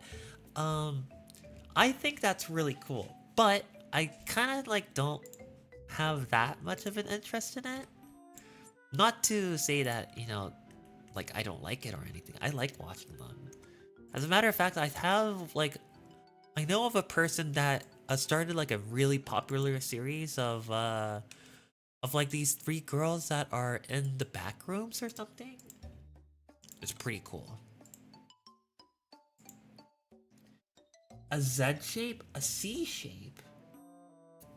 A C shape? Like, make it into a crescent moon? Ooh, that sounds interesting. A question mark? A question mark sounds...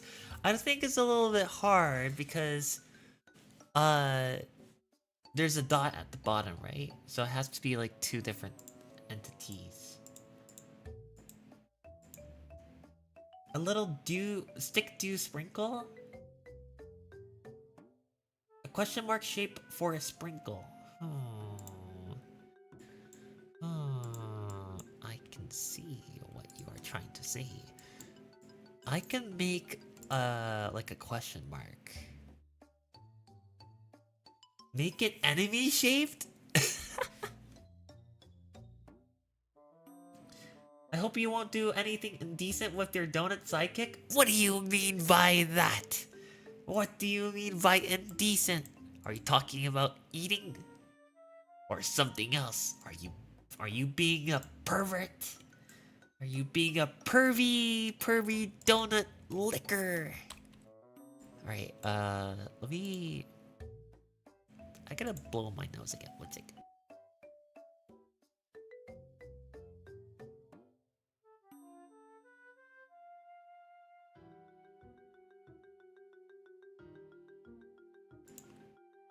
A pervy donut licker.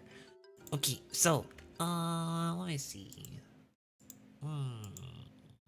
If we can put this over here.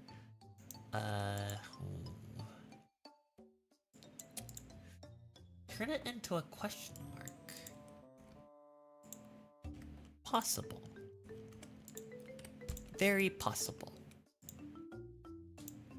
More stuffy nose? Yeah. Every time I stream, I get a stuffy nose for some reason.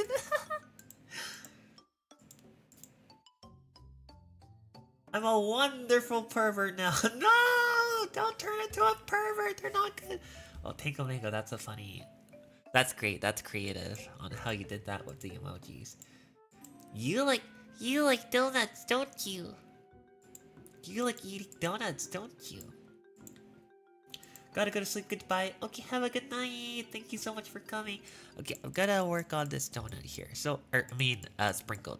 These are long, elongated sprinkles. But this one's gonna turn into a question mark. I don't know how to do that. We'll figure it out. We will figure this out. Maybe put... What does that do? I think that just adds like another... we'll do that. We'll do that. We'll just add a lot of like stuff here.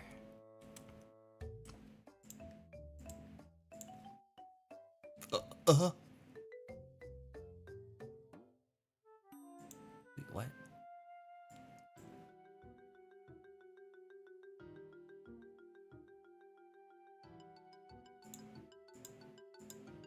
Oh, okay. Oh, okay. I got like a random notification, and I was like, launcher is updating, and I realized it was something like a different launcher that I have. Okay, so let's turn this around. Rotate this. Actually, we'll move it like that, and then we'll rotate it. Like so. And then we'll get this stuff here. And then we'll bend it a little bit more that way. We'll bend it this way. What I should have done is just use the extrusion tool thingamabobber, but I don't think this is bending enough. Let me fix that. Uh-oh.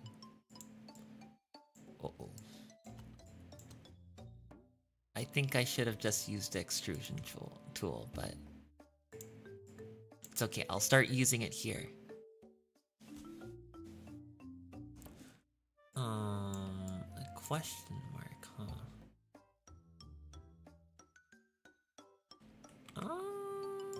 Make this here. Okay, from here on out, I can use the extrusion tool in a way.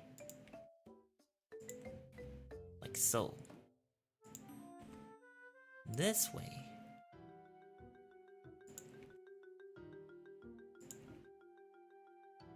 Here we go! It's gonna look a little weird. It already looks kind of weird. Hold on. We can do this. Turn this a little bit that way. Maybe this one can go a little bit like this way. Turning a little bit. It's gonna look a little bit weird. It's okay. We're fixing it as we go. We're fixing it as we go. So that way we have a bit of an idea of where this is going. Alright. You go over here. Good. Now you stay. Ooh, this looks kind of funky, but it's okay. Don't worry about it. Don't worry about it. It's just having a good time. Just having... Oh. Wait. Oh. Just having a good time.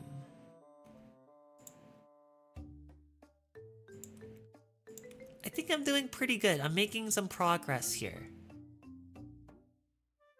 A sprinkler thingamabobber? Oh, kind of.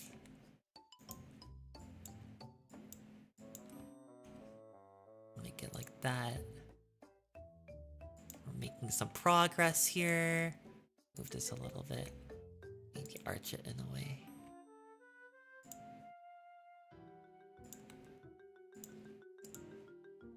Okay.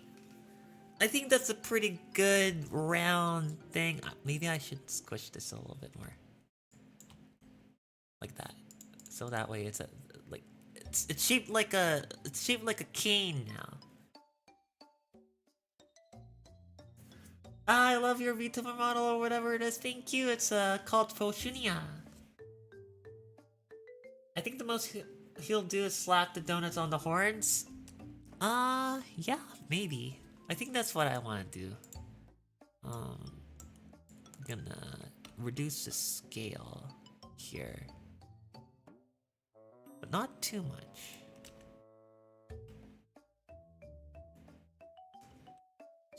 Reduce the scale.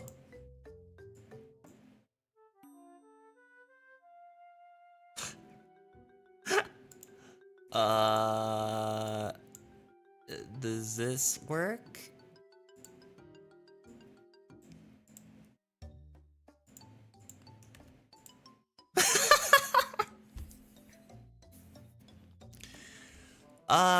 You know what? Oh wait. Oh no, what happened to the There seems to be a lot of problems here. Hold on. We can wait. Oh wait, okay. So I'll just reduce the scale for this part. We're okay, right? Okay. But it's fine. It's okay. It's okay. We're making it work. What is that? Extruded make the always makes the surface flat. Oh, I see. Yeah. Intestine shaped. Hey, don't call my sprinkle an intestine, okay? This is my baby. You want to be nice to my Oh. You want to be nice to my baby, alright?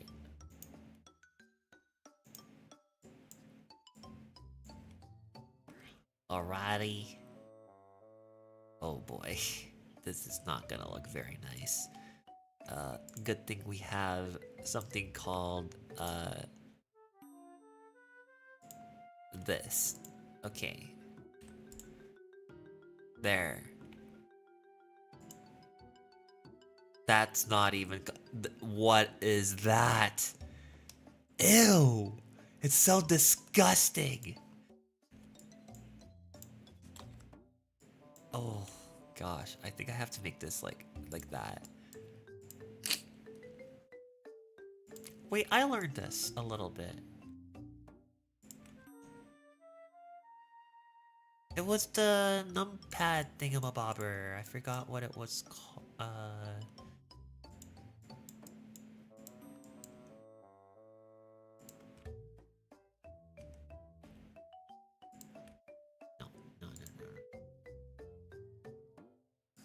Like that. We're gonna have...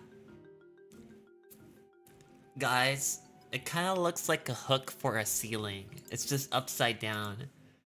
That's good? What do you mean? Ew, it's just so weird. Look at the... What the... You eat babies confirmed? What? What about your other babies with Shuripan? Oh my gosh. Guys. Okay, alright. We got our sprinkle. This one's a bit of an anomaly, but we'll let it slide for now.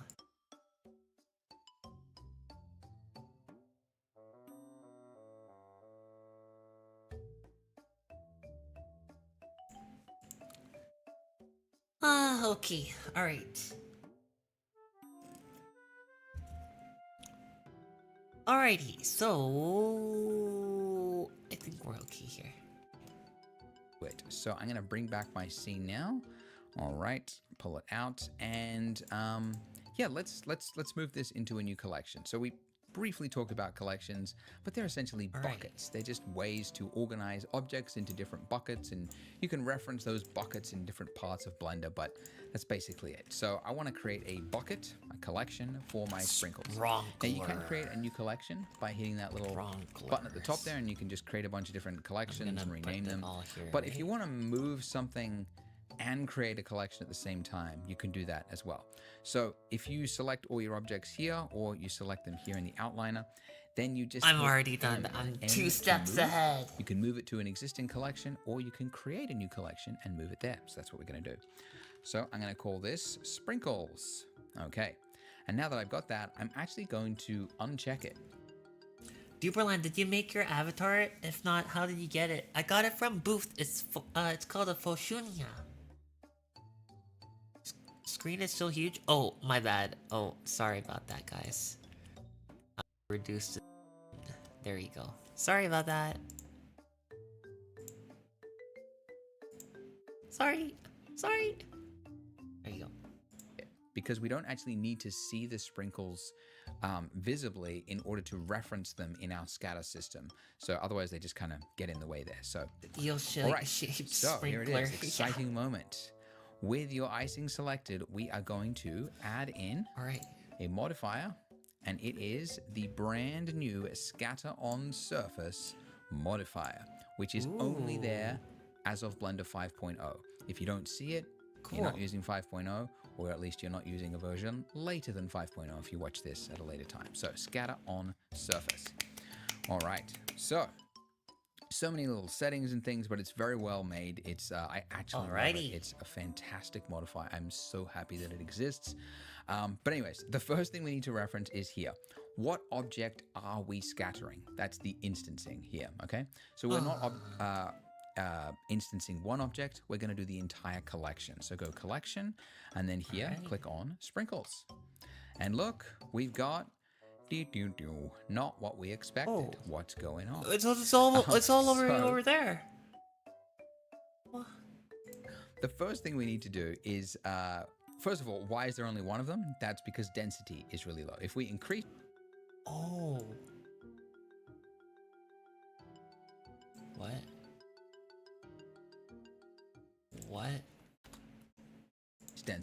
What happened? We're going to do distancing here. We need to this at a later. So many little settings and things. Happy that it exists. We scattering. That's the instancing here. Okay.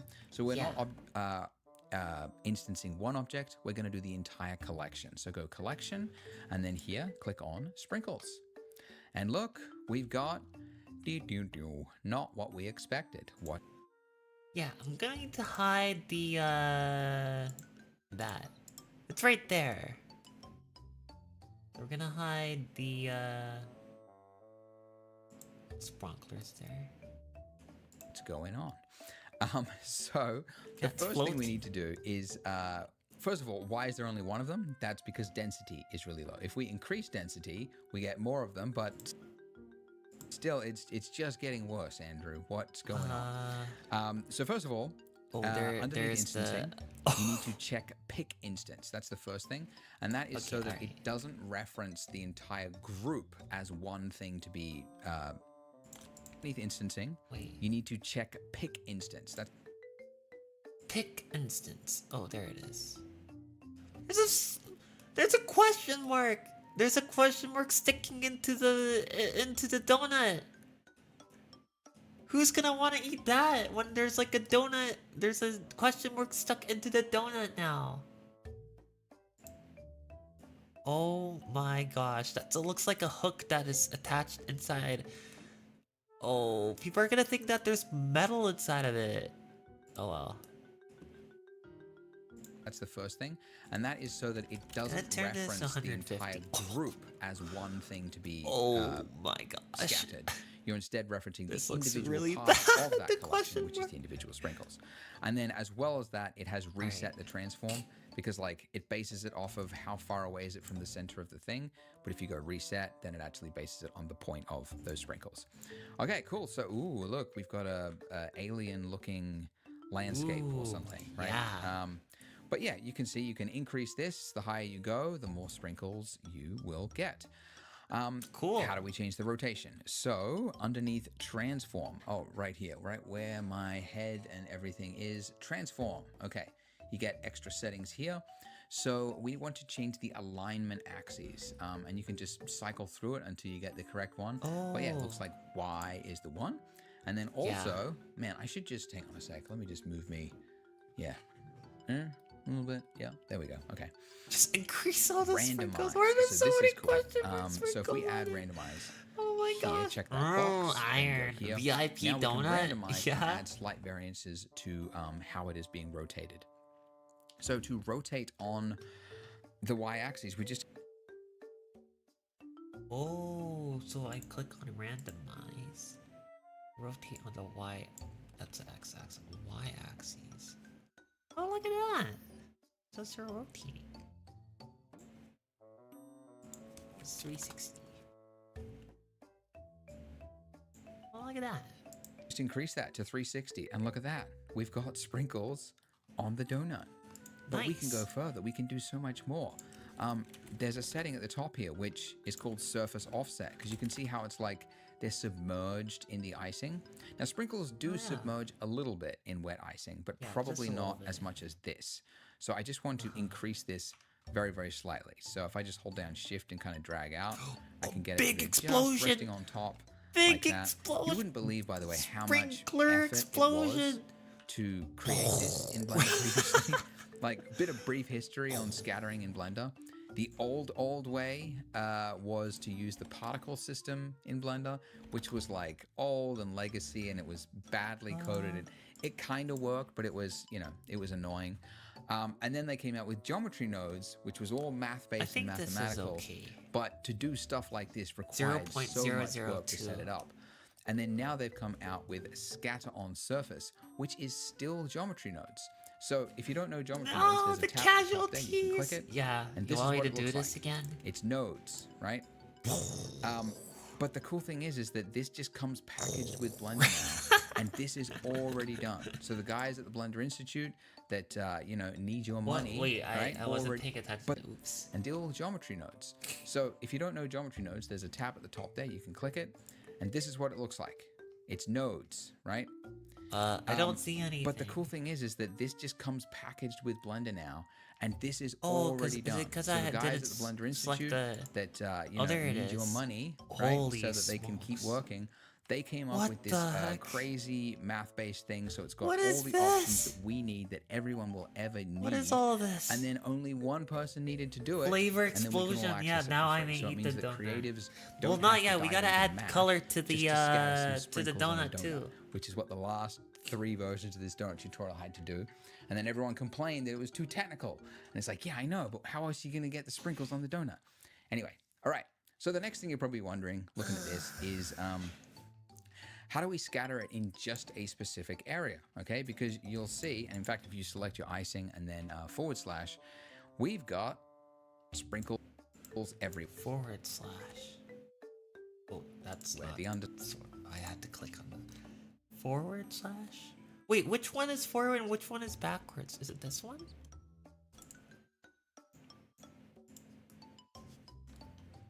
/ Oh, there we go. Oh.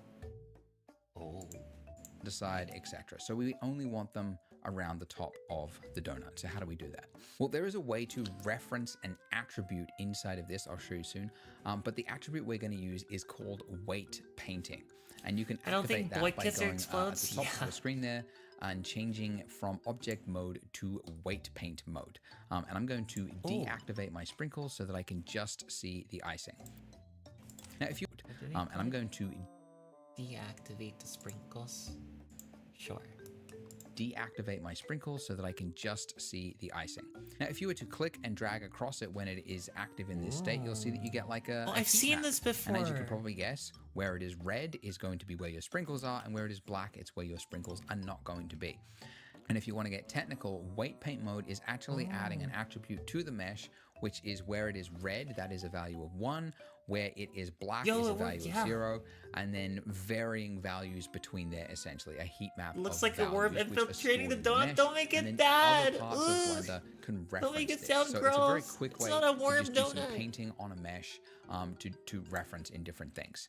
Now, what is not clear though is that when you're painting in this mode, if you go into the isolated view by hitting /, you might notice that you have accidentally painted through your mesh. I wish it wasn't like this, although I understand why it is, because people that are rigging often want this turned on. But your brush, you want to check front faces only, because if you don't do that, then you'll still get your sprinkles underneath your faces only. Wait. Gotta make this bigger. Because if you don't, but your brush, My brush. Where's my brush button? although I understand why it is, because Oh, it's right here. Front faces only. There we go. people that are rigging often want this turned on, but your brush, Warm nut? you want to check front Oh, no. faces Wait, only. that sounds Because weird. if you It don't does do sound- that, then you'll still get your A sprinkles donut isn't underneath heat? your donut. So now that I've got that, It I'm is heat going sensor to, thermal yeah, I mean, you can, like, thermal paint over donut. the mesh like this. A quicker way to do it would be to go into here where my head is, data. Do it would be, yeah, I mean, you can like paint. So now that I've got that, I'm going to, yeah, I mean, you can like paint over the mesh like this. A quicker way to do it would be to go into here where my head Well, data. is, data, then go into Data. edit mode, right? Go into edit mode. Oh my gosh, that's a lot. Select all of that. Like this, right? So edit mode, everything is selected. If I drop my weight to 0 and then say assign, Wait, vertex groups. If I 0. then go back into weight paint mode, everything is black. Because this Oh. vertex group thing here, this is the weight Oh, paint, that right? makes So a you lot can of select sense, everything yeah. if you want and just make it entirely 1, or you can make it entirely 0. Anyways, now that I've got that, as you can tell, I've got front faces on. Now I can do my painting, all right? So where do you want your sprinkles to go? You just do that painting, right? And you can have, you can change the weight of the brush as well if you want there to be like a lot that's kind of just like on the edge, right? You could do something like that. But generally, it doesn't have to be that, that perfect. I'm just doing this as an example of how you could, really do it. You could also go like weight 1 and then turn the strength down. And then now as you paint, you get like, different amounts of buildup. But how detailed do you want it? Like, do you want, I don't think anybody's This ever is going to look at fun. your donut render and go like, wow, the distribution of those sprinkles is amazing. You did a great job distributing the sprinkles. But they might notice it if it looks fake, So it's one of those things that seems like pointless in 3D. Like you watch, like Planet of the Apes, like the making of that latest one. It's I a don't know the name of cancer! The latest one, but I was at I have SIGGRAPH and I added was watching cancer to the a talk donut. where they A thermal had the most cancer. amazing. The guys at Weta know how to do a presentation, but it was just Bye like bye, possum. full Bye of detail and like Looks like the Earth tiny, now, like, just they a had, little like, bit. monkeys in the rapids and like just the sheeting and the plants had to have just the right Interballistic amount thermal of wind donut or else- launcher. and so like artists are just slaving over every single detail, and I'm sure a lot of them were like, come on, who's gonna notice, And it's like, people will notice if it looks fake. That's what they'll notice. But they won't know specifically what you did, but they'll know if it looks fake. Anyways, so we've done our weight painting. I did a lot of detailed weight painting there. Alright. But How do I get now, out of how do we weight make painting our mode? sprinkles just appear in the... How do I get out of here? How do I get out of weight painting mode? Wait, that's what they'll... Come on, who's going to notice, And it's like, people will notice if it looks fake. That's what they'll notice. Just control tab.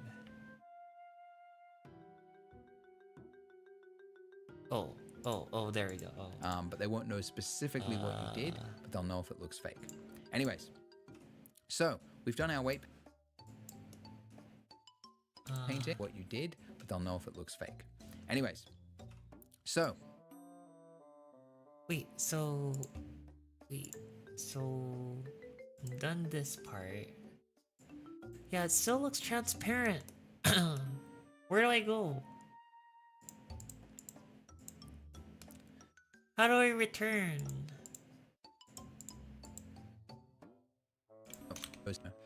and it's like people will notice if it looks fake. That's what they'll notice. But they won't know specifically what you did, but they'll know if it looks fake. Anyways, so we've done our weight painting. I did a lot of detailed weight painting there.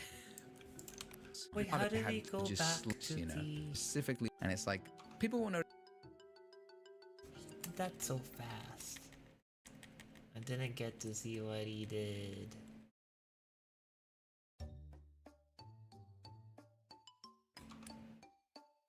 Why is it so fast? Okay, he went to object mode. I'm already in object mode, but I still see the whole thing. Meow. Meow. Whoa, that looks like a creamy one. Hello, D8Xton. Thank you so much for following. This isn't a donut all this time, it was just a mushroom with a stem and a hole in the middle. Ah! No, it's not! I swear it's a donut, I promise you it's not a mushroom. It kind of looks like one now that I think about it. If I gave like a stronger and longer stem, maybe. Where?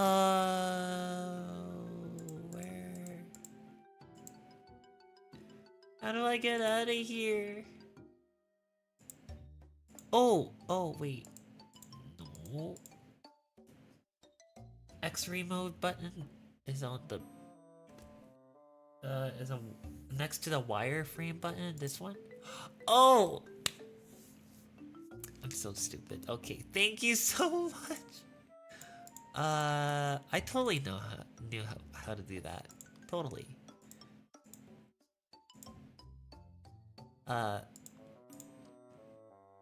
People will notice if it looks fake. That's what they'll notice.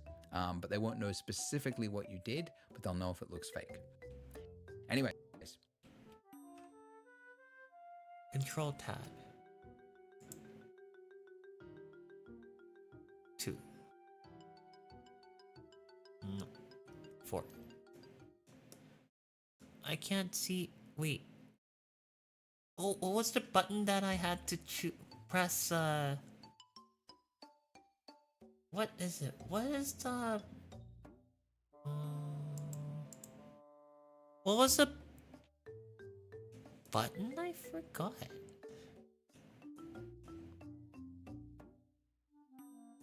What was the button that did the? Ooh, what was the button where I can see the donuts again?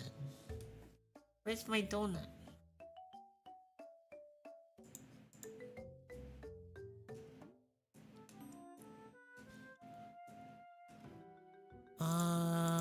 Where do I see it? Edit mode? No.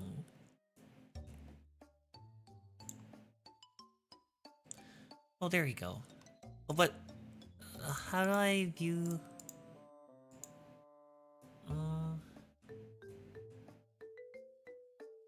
Oh yeah, that's right. You're right. Oh, thank goodness that you guys are here. I totally forgot. So we've done our weight painting. I did a lot of detailed weight painting there, but now how do we make our sprinkles just appear in that place? Oh yeah, bring it back by clicking that. We do it here where it says distribution mask. Okay, so instead of this single value from 0 to 1, we can change it to click this little spreadsheet looking icon. I don't know why they went with that icon, but anyways. Then from the drop down, we want to select group, okay? Which is the name, by the way, inside of data. Oh, that looks so much more better. If you wanted to change that to be sprinkle distribution, you could. And then just click it there. But yeah, that's what it's referencing. By the way, make sure you're not using it because you there. So if you want group, okay, which is the name, by the way, inside of data, it's right here. So if you wanted to change that to be, oh, I have to go to data.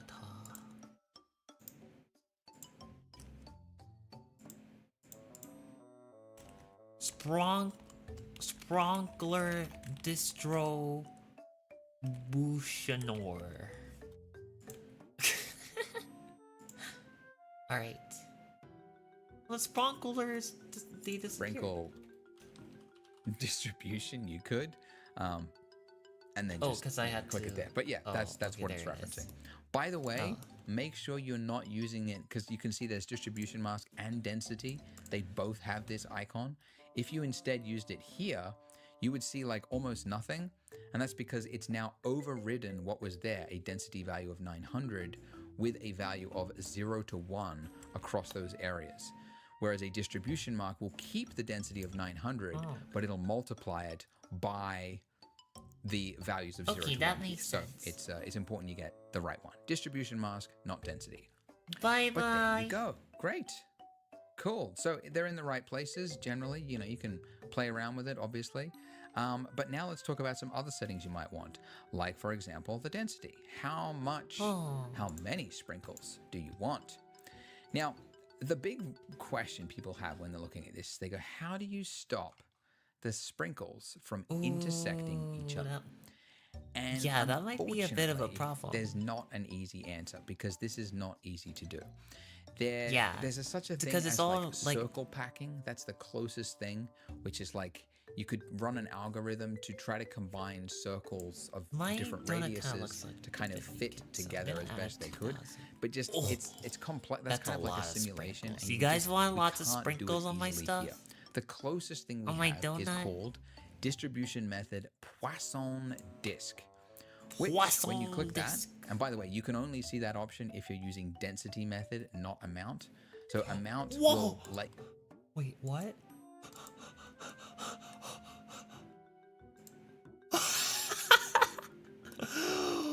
What the heck? It's just covered on my donut. It's all over the place. Holy moly.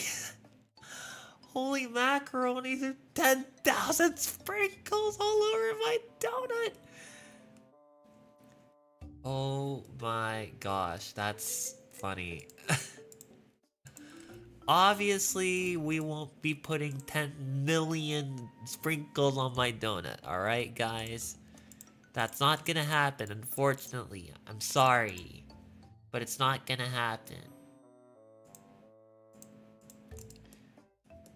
However, cancer? Yes, it is cancer. I feel like this is like a little bit too much. Maybe if I did 1500. I think 1500 is a good number.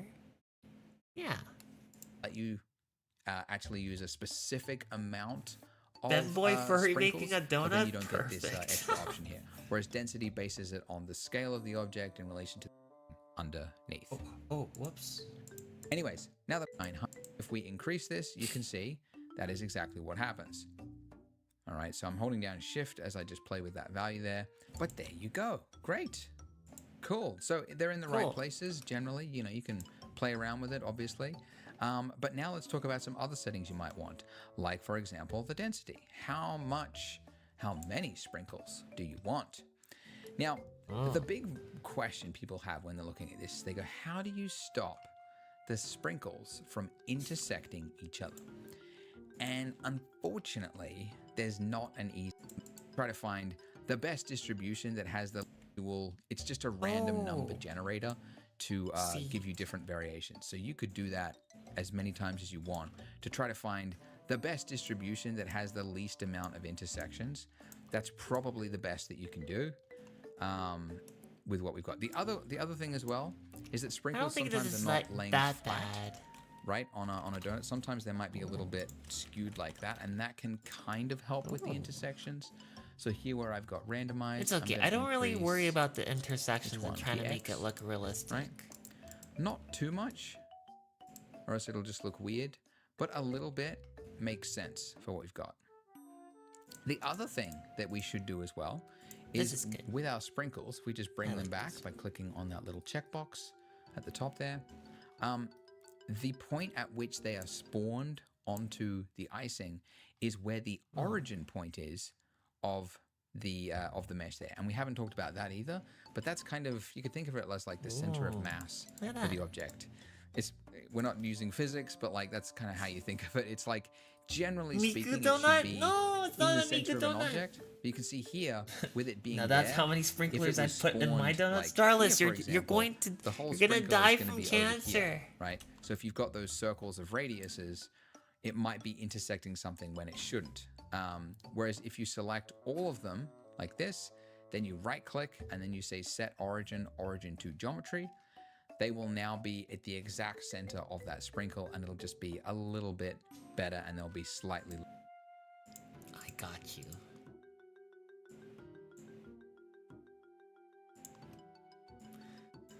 And then I right click, and then I add set origin, geometry to origin, right? There you go. Now it's a little bit more balanced, apparently. Less intersections. But that's the best we can do. The alternative way to like have sprinkles on a donut where they're not intersecting like this would be to use a physics engine. There's a rigid body physics engine in Blender. Unfortunately, it's not very good. It's very slow. It's one area that they're looking to overhaul. With more funding, yes, I found another way to throw it in there. More funding. If more people donate, we can have good physics in Blender. All hail the That's what I donut. want to tell you. You like but cancer? for now, this is the best we got. Or the other way is you could actually apply this. I do You could say, rehearse apply making all a my Blender donut. sprinkles. Hello. You would have to realize first, realize the instances, so the actual objects, Hello. then apply them.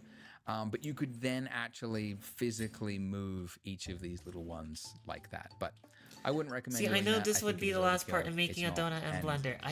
it's Yeah, not it needed. is. And it's not going to help you for the Almost next there. step because we've got to have random colors. So, yes, colors. Let's make our sprinkles look not like Tic Tacs. So, yeah, if we go enable our sprinkles, right? You know, we can come in here, we can give it a material, and you know, we could pick a random color, you know? Oh yeah, we get can a purple do one that. and then go, yeah, now I want to make a yellow one or whatever, right?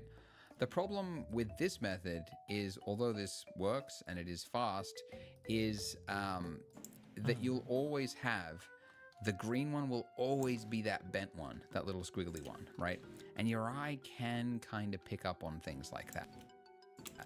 Wait, This hold method, on. yeah, now I want to make a yellow. We could pick a random Wait. color, you know, and give it a material. Enable forgot our how to name sprinkles, the right? material. You know, we can come in here. We can Oh, that thing. Got it. give it a material. This method is, although this works and it is fast, He's gonna show the is, other method. that you'll always have the green one will always be that bent one. I that like little the squiggly pastel one, right? color for and your eye the can donuts. kind of pick up on things like that. It's also like hard to control the colors, right? Because I can't control how Animations many blue are ones or great and purple all, ones or but- whatnot I get across my but donut. So it's also Stream not Elements is a ideal. bot? Yes. So there is a much better way, which involves, as I briefly mentioned before, random colors. So you start with your material like this, and we're actually going to give the exact same material to all of our sprinkles. So Cool. let me just disable those, and I'll select all of my sprinkles here. And if I want to give them all this same material, all I would do is the last sprinkle, Wait. as long as that's got a material, I can hit Control L, and that will transfer data from one object Wait. Control L. to many objects, and then you're just looking for materials like that. Oh, like materials. And now you can see the where it says Oh, that makes material, sense. there's a little number next to it, and that actually tells you the number of users that are sharing that data. So there's 6 sprinkles now all sharing it. And you know, Yeah. to be good little artists, we should call it sprinkle. The heart or sprinkle for sprinkles, Valentine's? I don't know. Oh, you should have Anyway, said that earlier. I would have Cool. done it. So now if we go to the It's too late now. shader tab, I'm going to show you how we can Bless make you, this look thank you. cool. So let's go back to the shader view. Okay, great. So there is no limit really to what you can go to the shader tab. I'm going to show you how we can make this look tab? cool. So let's go back to the Oh, shader it's loading view. for me. Okay. What the?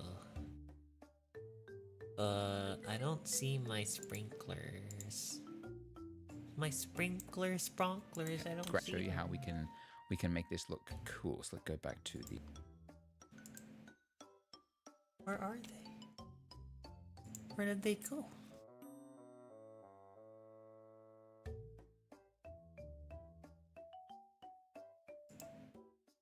Where did they go? Where's my sprinkler? Where's my spring? Where's my... The shader view. Okay, I'm going to show you how we can... Cool. So Wait, now what? if we go to the shader tab, I'm going to show you how we can make this. Where'd he go? Oh, wait, hold on. Where'd he go? Hold on a second.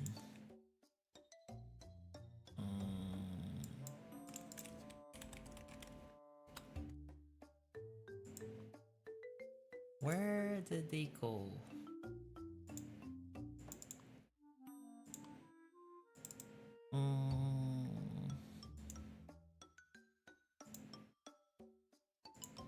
Where did they go?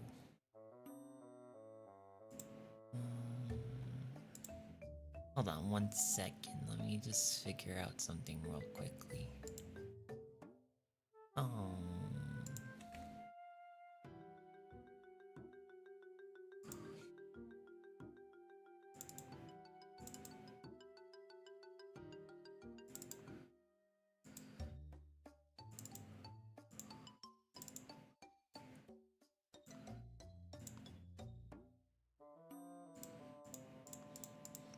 It opened some stuff. Ooh.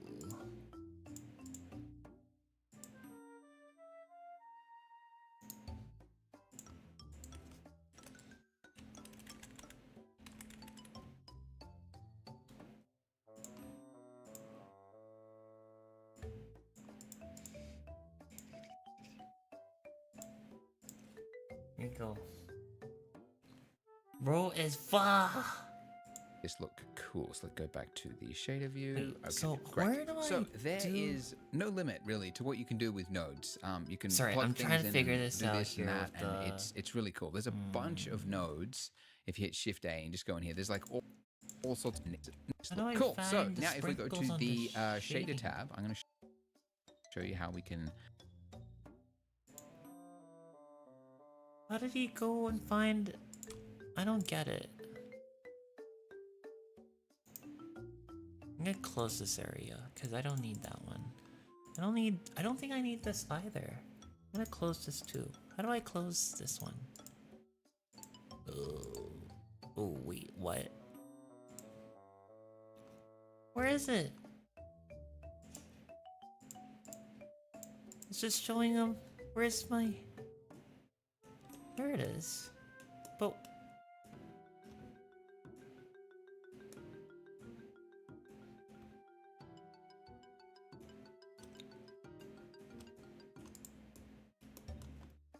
Oh, this is weird.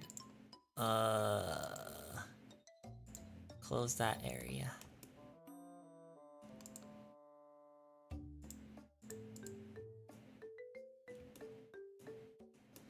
I can't move my...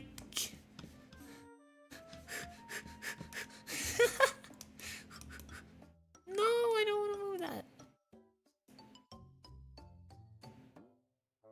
Oh.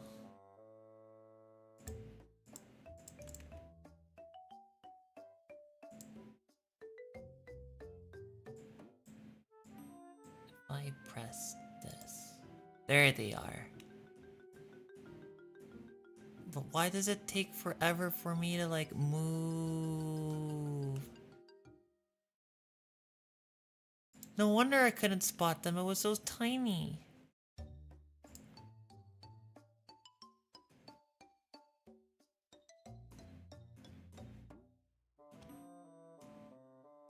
There we go. We found them. Okay. We can make this look cool. So let's go back to the shader That took view. forever. Great. So Oh my there God. is no limit really to what you can do with nodes. You can plug things in and do this and that, and it's really cool. There's a bunch of nodes. If you hit Shift A and just go in here, there's like all sorts of attributes you can call in and do complex things, and you can get really technical. So it's a lot of fun. But the one that we're going to use is underneath Object Info. If you bring in this node, Wait. we're going to use is Input. Really technical. There's like all sorts of. It's really cool. There's a bunch of nodes. If you hit Shift A and just go in here, there's like all sorts of attributes you can call in and do complex things, and you can get really technical. So it's a lot of fun. But the one that we're going to use is underneath object info. If you bring in this node, you'll see that there's a bunch. There's like location. You know, you could drag that into the color. You know, there's all sorts of things that you can do with this. The one we're looking for is random. Okay, so what this is doing is it's saying every time there's an object that is using this material, we're going to pick a random value for that object between 0 and 1. Okay, and you would actually see where in the void are you? I don't know. Again and again and again and again and again, which by the way, you can do by just holding smokes. Again and again and again and again and again, which value for that object between 0 and 1, okay? And you would actually see if you were to duplicate this sprinkle again and again and again and again and again, which by the way, you can do by just holding down Shift R after you do a duplicate, and you just get more and more and more sprinkles. You can see that they all now have a value between 0 and 1, and that's been converted into color form because 0 is black and then 1 is white, right? So that's what this is doing. So 0 to 1, giving it that scale. Have I run out of undos? I've run out of undos.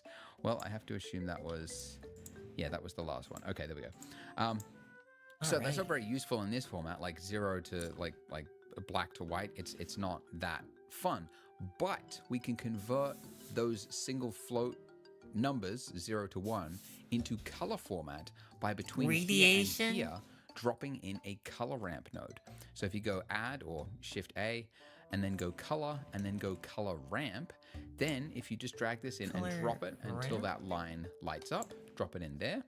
Now I can say, instead of till that line lights up, drop it in there. So if I put it in between them, let me do that.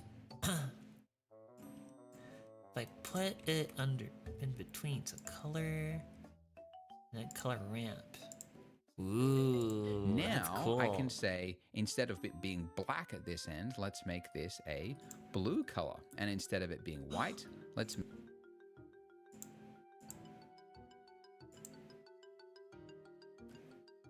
Ooh.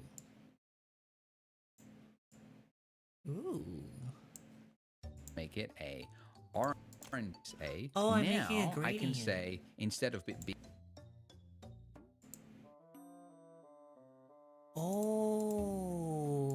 and then I can.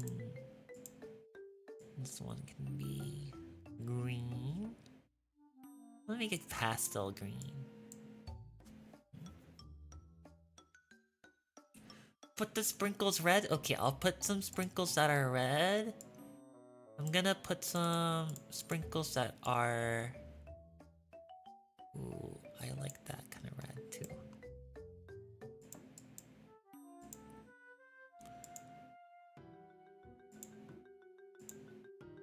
I can add more, right? Whoa, I can add so many more. Okay, so with this one, I'm gonna turn it into like a nice red. This one, I'm gonna turn into a nice yellow. Pastel yellow sounds good. The nice light blue. Ooh, this looks good. Red, yellow, blue, and green. Nice and bright colors. Why is one of the sprinkles a question mark? Someone requested to make it into a question mark, so I made one. being black at this end, let's make this a color as if I was to. And now I've got a range of those, right? And you can see as if I was to duplicate, right? You get kind of like variance across this, right? Every single one of those is getting like a new little position somewhere in this little gradient over there, okay? And that's cool. And that would, you know, if you looked at our donut now, you would see that when, and that would, you know, if you looked at our... Look at the donut now. Oh, it's magical. Although the blue sprinkles kind of blend in with the... Okay, I'm gonna fix that actually. I'm gonna click on that. I'm gonna look at the... yes. All of these. I'm gonna make this into... Maybe a pink would be okay. Yeah. Purple, I'll turn it into like a pinkish purple. There you go. And then we can turn this into a... whoops. Turn into that. Oh yeah, I'm still in shading mode, so it's gonna look like this more so. I like this. This is a pretty good color. What do you think? Guys, what do you think? Is it a pretty good color? Yeah, I think so. It's good. It looks really yummy. It's like a donut now. Super delicious donut. Yes, you want to eat it? It's not done yet. Our donut now, you would see It's not that we're done now yet. getting a nice range of different colors across it. However, it's not quite accurate. If you look at photographs of donuts, there's not really, like, the yellow sprinkles are all the exact same shade of yellow. The blue sprinkles are all these icing. Oh yeah, I was gonna say he batter, makes a point. with one to sprinkle, so they all have. By the way, here's a little tip, because you of colors like this. So, by the way, here's a little tip, because you'll Makes a notice this, that like point. when you click on something else, like your icing, or you're hiding your sprinkles, like I can't get back that material with all my sprinkles on it, right? So I have to go here, I have to enable it, just so that I can click on it, just so that I can tweak the color. It's annoying. You don't need to do that. We've got a material here that says sprinkles, so we can hide it, and then what I do is I just select my icing, and then I add a new material underneath it, and then which you do Add a new material underneath it. by clicking the little plus button there. So click the Yep. plus, Yep. and then in the drop down, you're looking for sprinkles, okay? And this won't affect Which your would icing. Like, you can be- stack multiple materials on one object, Wait. and then I don't and then have a and then sprinkles. which you do by clicking, and then material. So I can tweak the color. Oh, well, what's the sprinkle stuff? Hold on. Let me see if... Oh, was material 001? No, it was 005. I can rename this, right? Spronklier. Okay, that would work. And then... I'll turn that off. And then I'll go to the icing. Spronklier. Right there. Hello? It's annoying. You don't need to do that. We've got a material here that says sprinkles, Hello. so we can hide it. And then what I do is I just select my icing, and then I add Very a new colorful, material thank you. underneath it. Colorful and then like you. which you do by clicking the little plus button. Hey dude, there. how is So click the Blender going? plus, It's fun. It's and a then lot in of the fun. drop down, you're I think looking I'm for almost done. sprinkles, okay? And this won't affect your icing. Like, you can stack multiple materials on one object, and then, although we're not going to do it in this tutorial, It's you can looking good. assign certain parts of that material to different parts of your mesh, for example. You could assign it like that. But you can also just leave it unassigned, and then that way you can like quickly reference it. So that's what I like to do. So I've still got my glaze at the top there, and then whenever I want to change my sprinkles, they're there, and it's being shared across all the sprinkles that are hidden. Anyways, so as I mentioned, I want it to be a constant color. How can I make this look like a constant color? You can do it by changing these handles from, instead of it being linear interpolation, to a constant interpolation. And look at that. Now it is a hard line. It's not a gradient across it. You only get all of this blue or all of this orange. So, you know, if you wanted to make a That looks good. Halloween donut, right? You can go for something. I moved to United States a couple of years ago, coming up on 2 years ago, and I'm just learning that that's the colors of Halloween, because we don't really do Halloween in Australia. Where I'm from. great. Like, some people do, but it's really a kind of a rare thing that people are into. But it's always, yeah, it's the black, orange, the green, and the purple seems to be the colors that people like decorate their houses with and stuff. And Reese's Pieces really lean into that. They love that they're one of those colors. you know, you can do like fun stuff, right? You can make up a Halloween looking donut if you wanted to. What I'm going to do for mine is I'm going to make mine look like pastel. So I like to go with like a shade Pastel of is the way to aqua, go. kind of like that. And then I'm going to go with purple like that. And this is a tip, by the way. You never want to go like 100% like saturated like that. That's weird. Why has no donut got that exact? Well, they are. They're just being washed out. Okay, they don't look very saturated like that. Being washed out. Okay, they don't look very, very extremely saturated. But anyways, you never want to go like fully saturated like that because it can, like using different, the way you render it, if you put it like through a contrast, you kind of like boost highlights. It looks so yummy. It can kind of like blow out the colors. So it's generally a good idea to leave things. Oh my gosh, it's still going. It's still going. Like it's also just like more pleasing on the eye if you don't have too many things that are like, you know, extremely intense. And now this is the other thing, as I mentioned, right? I can now choose the exact ratio of my sprinkles. More blue, more purple, more pink, more yellow. And I just have an exact easy slider to choose this. And this is really fun. This is like where you get to be creative and go like, what kind of donut am I going to be making here? You know? Like this, you can make some white ones. But yeah, generally as a rule of advice, when you're it looks like a party. It looks like a party like donut. And you've got lots of colors, lots of potential color choices. And just so everyone knows, like it's not a Hatsune Miku donut with like rainbow colors on her hair, okay? Right, so you go like mostly purple, and then like a few splash brain, all of them. By the way, but we're gonna be so by default, your color management.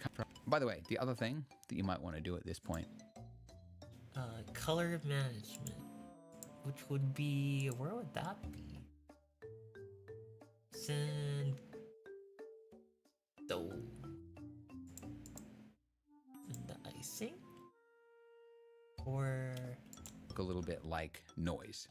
By the way, the other thing that you might want to do. Sprinkler.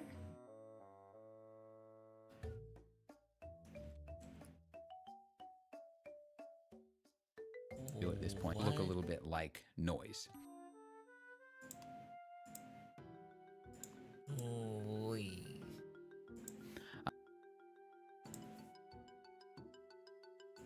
By the way, the other thing. How did he get to color management? I don't have that option. I don't have it. Doko ni, I don't know. I don't have any color. Maybe I'm not that special. That you might want to do at this point. Well. Oh, I'm already using it. I'm using medium high contrast. But we're gonna be, so by default, your color management, it kind of looks like this. So your colors look a little bit washed out. And we're not going to get into color management. I love your video, thank you. Essentially, like, everything is kind of a little bit desaturated. Yes.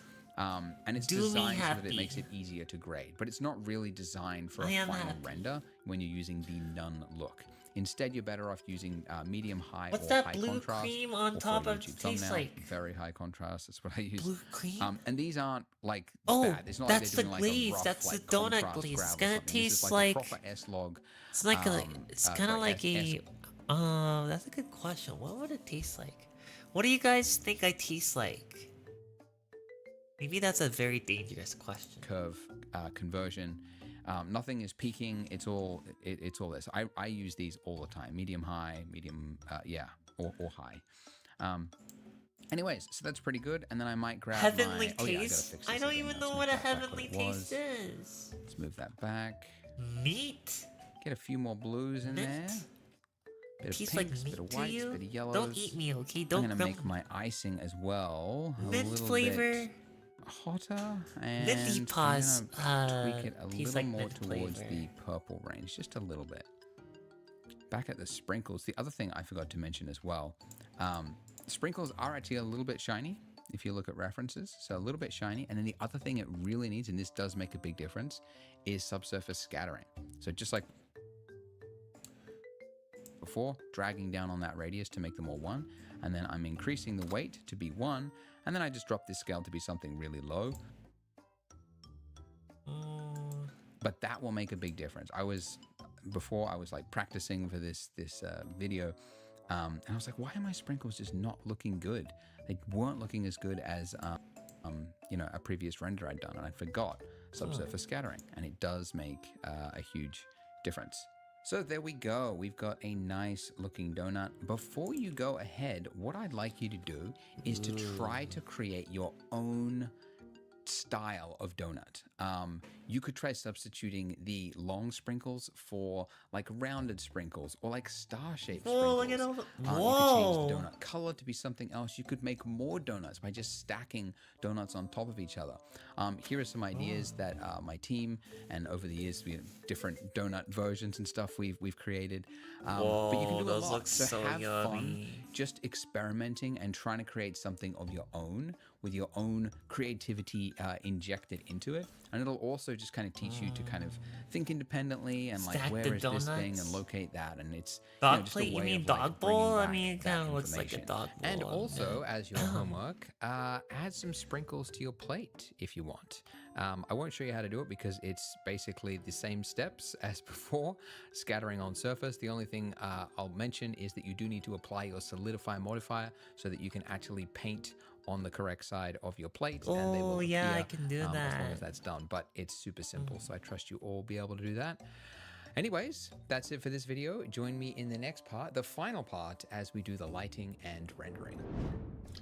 Lighting and render. Welcome to your final serving of donut. In this part, we are going to be lighting, rendering, and making our donut actually look good. The final piece of the puzzle. It already looks really which good is on the the most fun, screen. honestly.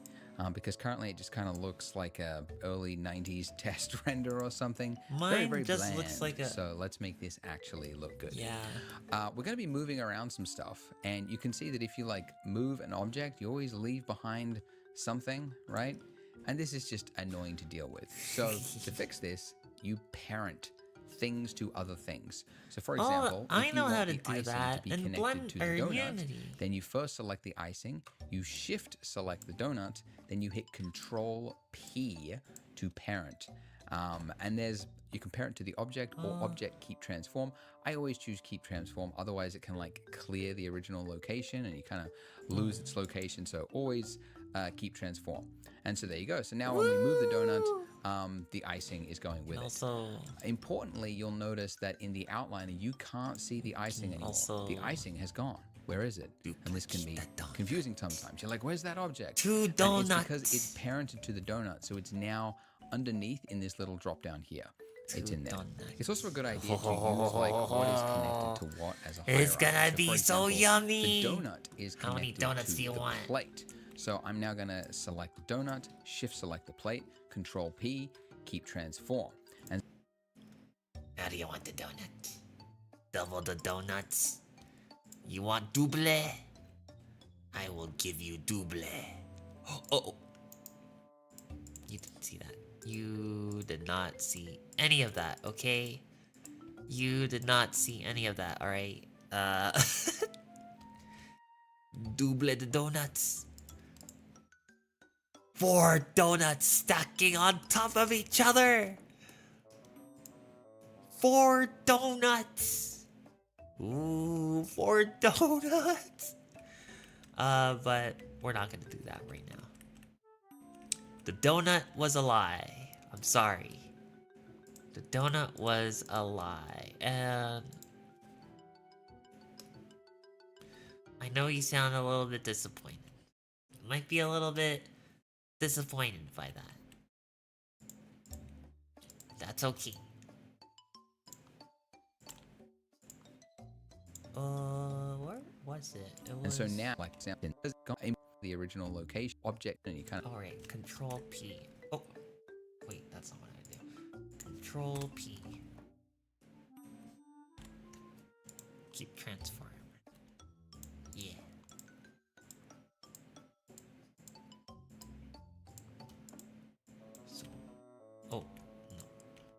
now when I move the donut, it's like, okay. Alright. Didn't need to do that though, right?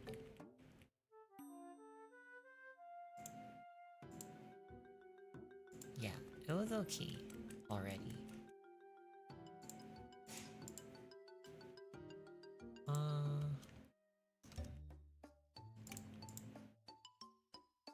Uh-oh. Okay, alright. Control P. Transform. So now... Wait, what? What happened? Why is it not sticking anymore? Why is the donut wants... Why does it want to... Loop parents? Oh, okay, sorry.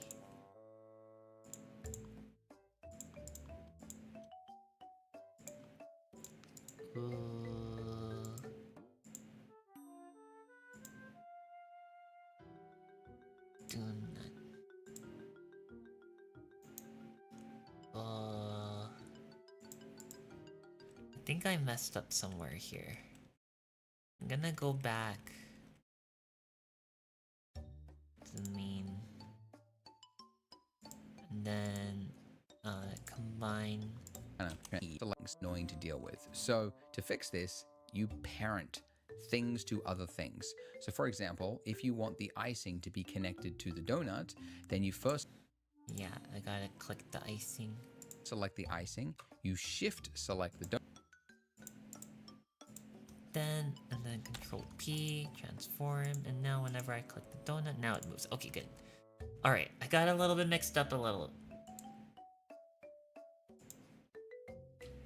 Dew, what do you say for a happy day for you? As a happy day for you? I would say eat a lot of food, do a little bit of exercise, and drink lots of water. Yeah.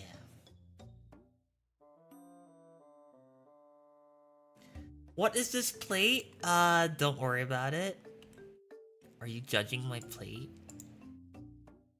Are you a judger? Are you judging the immaculate plate that I have for my donut?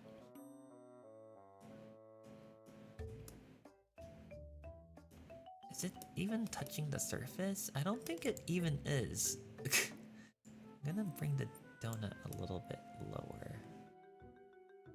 Maybe if it's touching the ground, or not the ground, the plate, the actual plate, it'll make more sense.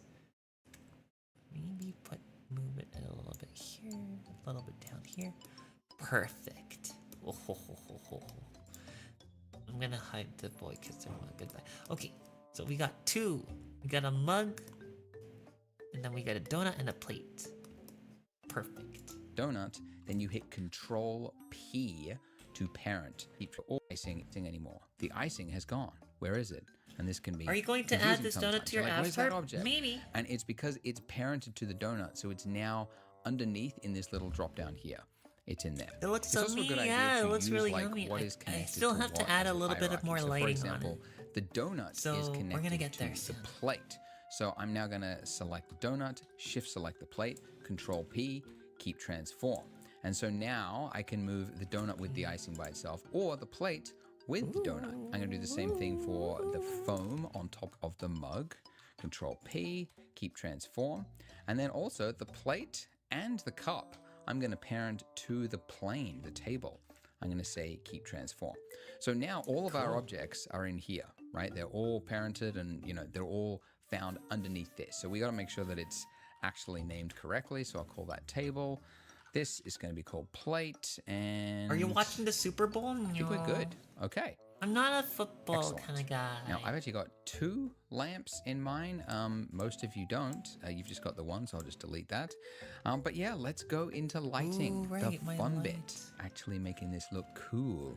Okay, so we want this to look like a sunlit cafe. At least Isn't I do. Light? You're welcome to do whatever you want. But if you want to play along, that's what we're doing.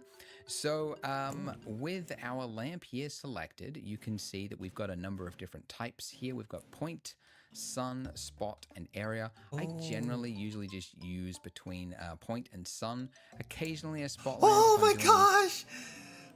The sun! It's a beast. Oh my gosh, you can't even see the donut. It's gone. The sun is too powerful. Okay, maybe spot would be good. Area? Oh. Area really lightens up the oh, wait, I can see the bottom. Okay, maybe I can raise this up a little bit. There you go. There you go. The sun. The sun is a deadly laser.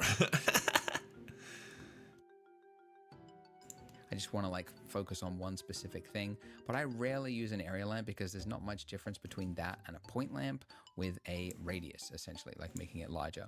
But in our case, we want to look like a sunlit, so I'm going to check sun. And oh boy, we've got holy a smokes. nuclear blast of sunlight. So generally I keep this gosh. around 10 because that's actually what it like maxes out at when you just like drag it over. It comes in at 10. Oh, okay. So that's about what we'll use.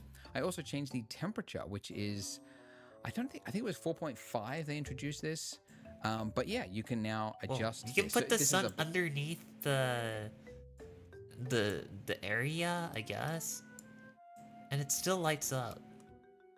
Black body scale, so like the closer, like the lower this Kelvin scale is, the more it's like fire and like... Wait, I can change the temperature? Oh. Do you like your... Do you like your donuts to be radiated? Radiated flavor? Kaboom bomb of the sun. Yes, that's right. The sun is a laser. It is. You want radiation in your donut? Why? Why would you want radiation in your donut? To be neon? Evil donut. Yippee! Yippee! like, Yummy incandescent radiation. bulb, That's and right. then like warm LED, and then you can get to like skylight, and you can go all the way, and it's just like crazy blue. But anyways, so sunlight, until it looks right to you. I don't know, something that's a bit too much. Let's go. Oh boy, I don't even know now. I feel like I was just twisting that too much. Now I'm not actually sure what looks like sunlight. Anyways, good thing is we can change it later if we want to. Now, the interesting thing about a sun lamp is it doesn't actually matter where it is positioned. You can see if I position this close to my donut, Yeah, that's or what my I thing, noticed like, earlier. nothing happens. Whereas a point lamp, obviously, is very largely dependent on its location, because there is the inverse square law where like light falls off at, 4 times for every doubling of distance, so a huge sharp fall off. But sun, because it's so far away, there's no fall off, and so it doesn't matter where it actually is. So the only thing that matters with sun is the rotation of it, right? So I'm just going to rotate that to look like early morning sunshine, right? Because it's going to, trying to tell so a that's story how with a you do donut, it's it. challenging, but we're trying. Yeah. So early morning, somebody's got their coffee in a cafe or something. That's what we're going with. That's Look cool. at that. My mug is just slightly off the table. And now it is not. Excellent.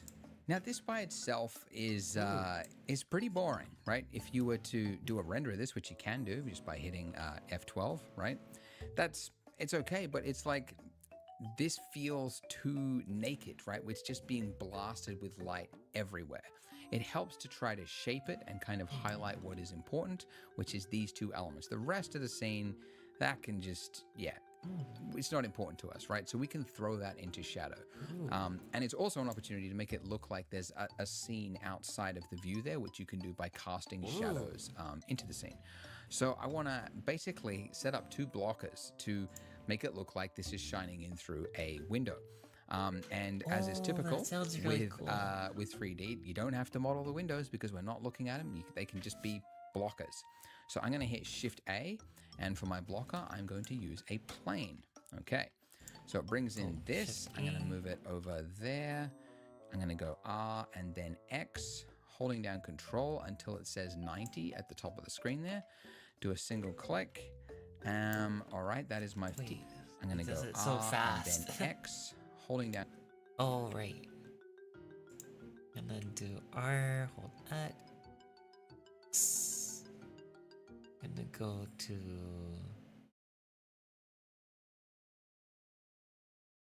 like that. Down Control until it says 90 at the top of the screen there. Do a single click. All right, that is my first blocker. And then I need another blocker going this way. So I'm going to have like a slither of light going across there. So Shift D, move this. Though to, I don't think I really need this. Y, then Mostly X, because my surface R, is literally Z, on water. rotate it by 90 I'm on degrees, water and then right there we go. now, so... Dun-dun-dun. Wow, that Like looks that. really All right, good. and then I'll move this How one he's over a doing little it. bit. Maybe just make it a little bit bigger. Wow. Okay. To just try to shape it, to just get some of that light to be a little bit more targeted. I'm also going to move this mug just further in the back. So I'm going to hit G. And yeah, if you want to lock something to a specific act, like I want to move it along the X and the Y, but not the Z. We talked about this with scale, but it applies for everything. So if I hit G and then Shift Z, it'll move it along the X and the Y, but not the Z. And so this is an easy way if like you know that it's touching the ground where it needs to, but you just need to move it around. You can quickly move things by G and then Shift Z, and it'll move it around the plane, but it won't lift it off of the table, which is useful. And it'll move it around the plane, but it won't lift G shift. it off. Quickly move it. You know that it's touching the ground where it needs to, but you just... So if I wanted to move this. Oh, if I wanted to do Z and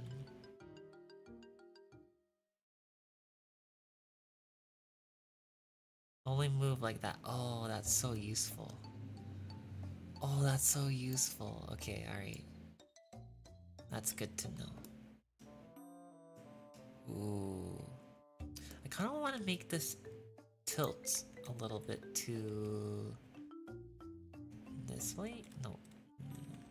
That way. Ooh. Ominous. Oh!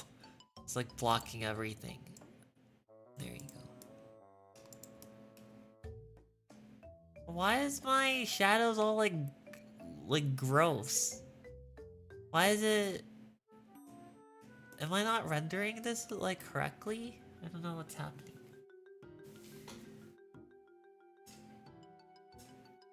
Just need to move it around. You can quickly move things by G It looks and then absolutely Shift Z, and it'll move it around the delicious. The plane, but donut it looks won't tasty lift it too. off of the Thank table, you. which is I'm saying you look useful. sweet as a donut. All right, and then I'll move my plate What? over, like so, and yeah, that looks okay. All right, now, yeah, like I said, this looks okay. Oh, I but have to blender render it. All right, now, and Which is F12, I remember. F12. Blender render. Oh, that's funny. Okay.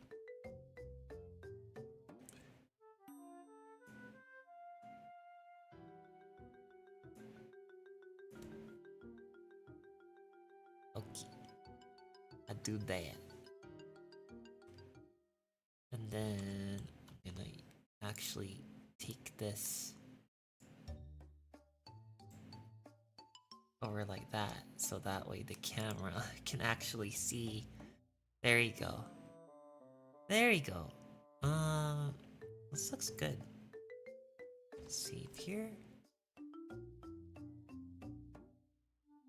This looks great.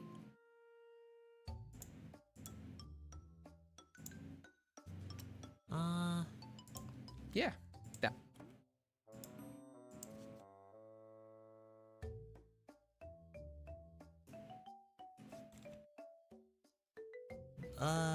Yeah. This looks good. Look at that! I made my donut!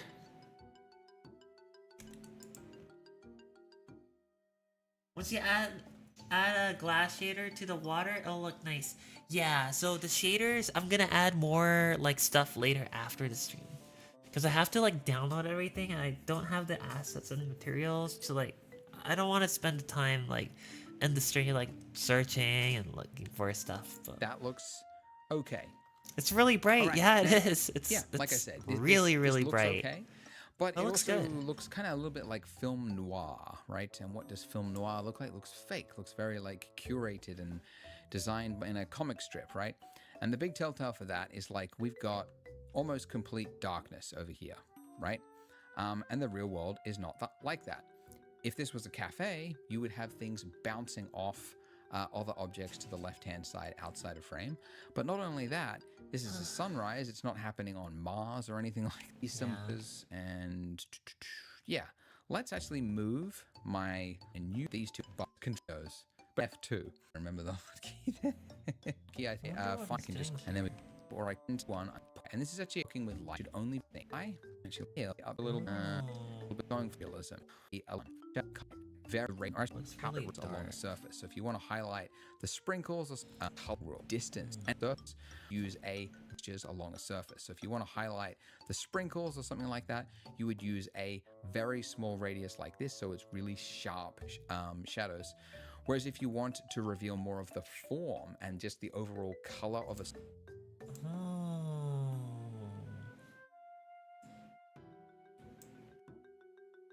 I see.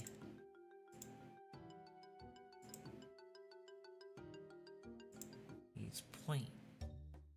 Oh. I see. Sorry, I'm like testing things out and just. Oh wow, too much exposure. It's like.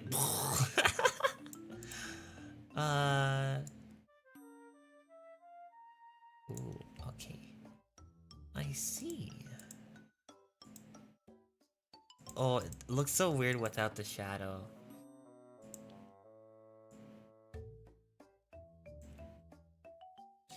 It is kind of bright though.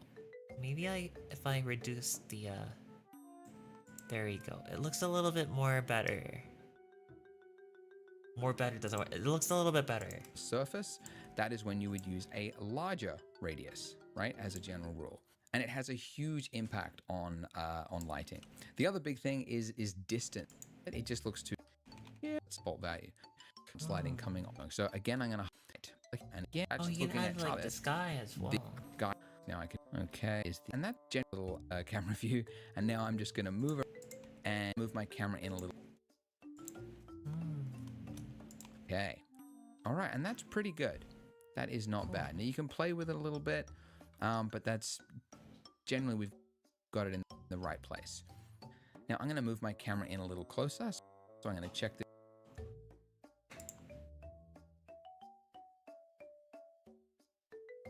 I'm going to put a camera.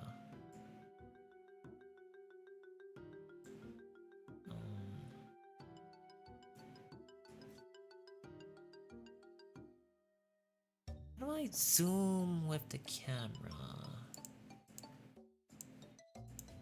How do I zoom? Oh, there you go. Oh, there you go. There you go.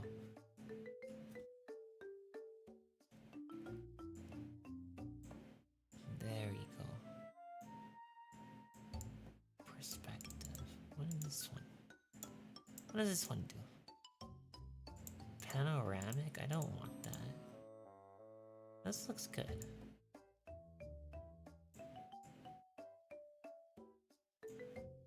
That looks great. I'm gonna lock that. I'm gonna turn on. Yeah, that looks okay. Wait, actually I'm gonna raise the camera a little bit more upwards. There you go. Come on now. That looks great. That looks great. Okay. There you go. This little camera view thing. I think we're done. And sorry, toggle lock to so we can. What reason we have some of our right? So as I move the game, so it's doing a lot of game hackery, and that means it is Largely, it is due to being screen space, meaning that it's doing bounce lighting here, okay? So it's bouncing off the plane onto this wall here. However, it's only visible, it can only see what the camera sees, so it's called screen space. And that means that the moment that this moves away and we no longer have that bright light reflecting off there, it doesn't know that that plane exists and that something should bounce up there. Have a wonderful so it can night, dude. result in Thank these you so much. large changes of lighting. Have a very good night. It's kind of the night. biggest issue if you're making Yeah, animations. using the older donut tutorials, I did the bonus of making the frosting glow. Lighting kind of changing. Really? All over You the can place. make the I've got a whole frosting video glow? on Eevee if you want to watch that. I talk cool. all about this and go into more detail. But you know, these are kind of one of the biggest that goes around. But the other issue is that, for example, it doesn't actually know that light in that donut Oh yeah, the over your sprinkles scene, and I say doesn't have ping pong like balls 'cause the I'll show you what they look like shadows. soon. Okay, and now I've got one ball that is for light. I really want to balls. I don't like Wait, lighthouse scene. And it's also the reason you might notice that as you like rotate around, right? You got like, wow, look at this like there are bright some lighting shadows on the plane here. And watch what happens as I move but the not camera. a lot. Just disappears. There's So a little Eevee bit is of a game sprinkle. engine, so it's doing a lot of game hack. The only is place you should right here, E15, which is the maximum accuracy. Like there's no is the default value right here for steps is wrong. Like there's no reason it should be that low. Oh wait, You should, but you know, on Eevee, if you want to watch that, I talk all about this and go into more detail. But you know, these are kind of one of the biggest limitations. Now, the main thing you should be trying to do if you're using the Eevee rendering engine, yeah. is the default value right here for steps is wrong. Like there's no reason it should be that low. Steps, you could think of this like accuracy. Now, if I increase this to 16, which is the maximum value, look at how much better those shadows are. Right? This is the before. Oh my gosh. And then this is the lagging. after. Okay, and it's even more stark here, right? Look at how much more connected that is. And then if I go back to here, look at all this extra crap, right? It's basically an accuracy amount, and it should be maxed out. Unless My computer is getting louder. Oh my gosh. I'm gonna try this when I'm not streaming, so that way my computer just does not go kaboom, you know? Sorry, I'm just not looking at it's the... basically an accuracy thing on the amount, buffer. and it should be maxed out. Unless you're working on a really... You don't shadows. The other thing as well is my eye on my donut point is... So we want a little bit... You know, this is a little bit of pass, quite common to do, right? If you're making something, you might set a value when you're in one state. This is pass through here, but you're making something from, it doesn't really anyway. It's like samples per pixel on a screen, and like basically the more samples you have, the clearer it's going to be.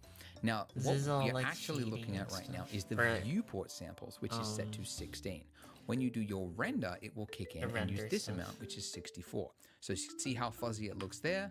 I do my render and it comes in not so fuzzy. There is still fuzz. There's always going to be a little bit of fuzz, but at least it's not, you know, a thing.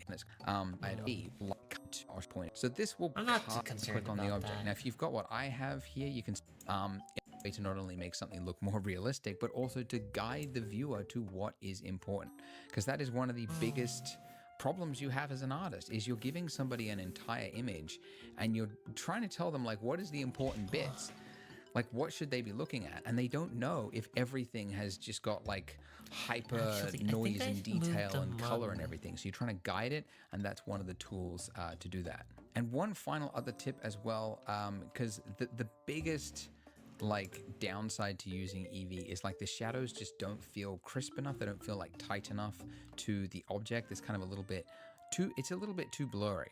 If you select a lamp like this one here, the sun lamp, and then you go to your shadow settings here, there is a box that says jitter, and you won't see any change in the viewport unless you were to go to your viewport settings and enable jittered shadows, but I don't think you should, because it's just, when you've got that enabled, just like every time you move it, it just jitters around and it's super annoying. That looks great. But if I was to do another render now, you will see that the shadows just feel a little bit more accurate, especially in the background there, right? And essentially, it's a little bit more accurate. You will see, good, because it's just, when you've got that enabled, just like every time you move it, it just jitters around and it's super annoying. Oh yeah, the Discord But server you if have I was to do have another render now, verified you will see phone that number. the shadows just feel a little bit more accurate, especially in the background there, right?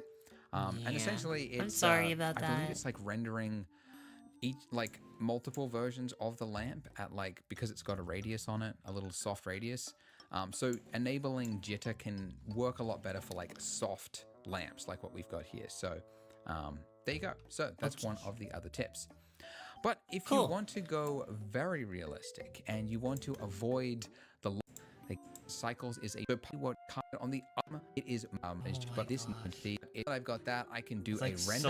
It's going to load in that's everything. too much. The first time you use cycles, by the It way, looks it really, might be really slow, good, but especially the first I stuck to EV for all this tutorial I'm not up really until now that is interested in making approaches it to texturing and to rendering and to lighting, and we go through all in much more detail. And although because there's so many different techniques to modeling, there's so many different approaches to texturing and YouTube will walk you through 20% latest. Thank you for watching this entire series. If you want to join the course, you can click the link below. Cool. In other words, I completed the donut. I didn't like do like extra lighting or like extra like module stuff. It kind of looks a little bit. It does pale in comparison to the video, but that wasn't the goal of me of doing this, the lighting and stuff. That will be like a personal goal later down the line. But I just wanted to make a donut, and that's what matters to me. That's what matters to me now. We did it.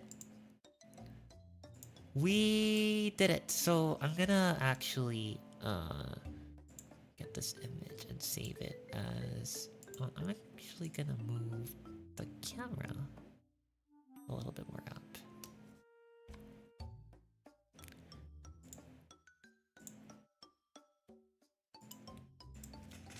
Donut. Oh.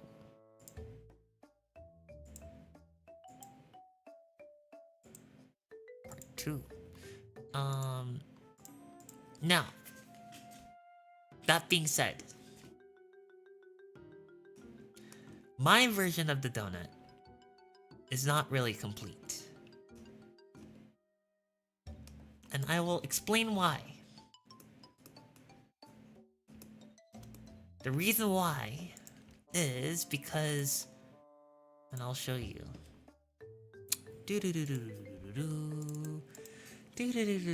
Don't worry about what I'm doing. Don't worry about what I'm doing. I am going to put something inside of here.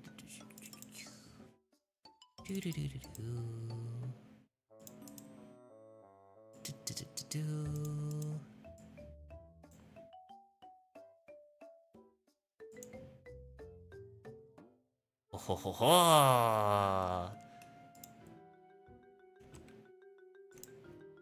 Indeed.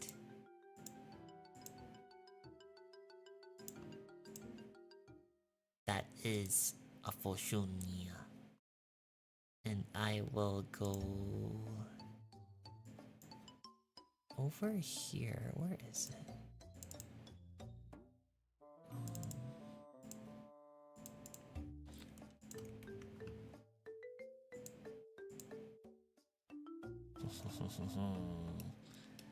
Now, I do not need these.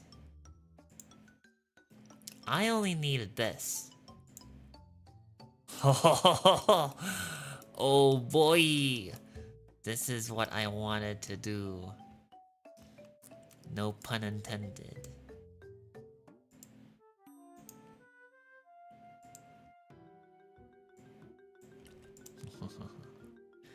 Ho ho ho! Ho ho ho!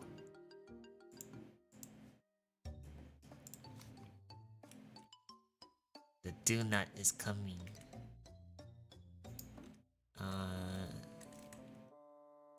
With the skills that I have learned, I will add.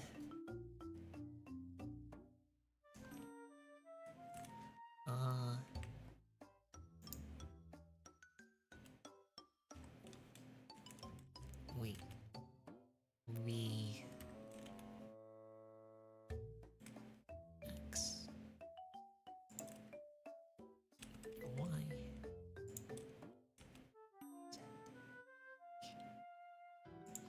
Scale is a little bit too big, so I'm gonna raise that. And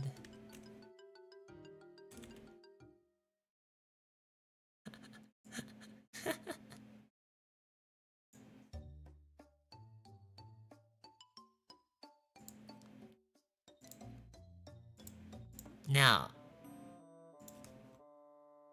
we got some issues here. These horns, I think, are a little bit too big, so I'm gonna reduce the size here. Oh, whoops. Reduce the size. And then, horn or wing? It's gonna be a horn.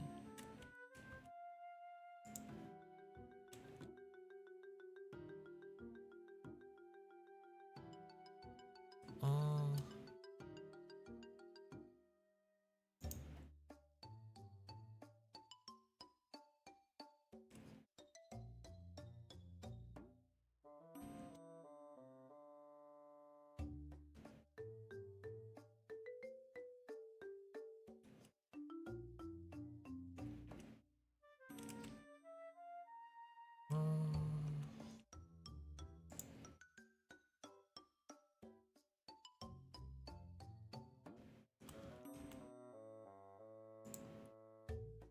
That horns.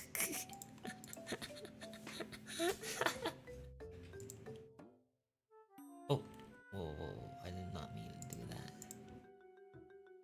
And then... No, I didn't mean to do that.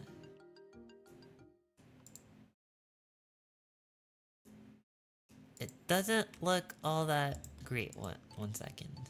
I'm going to move this a little bit. Make it a little bit cute.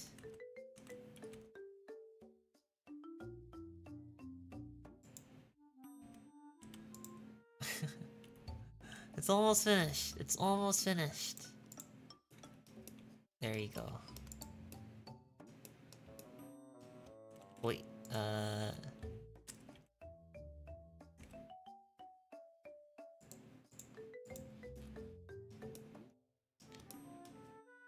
maybe this looks good.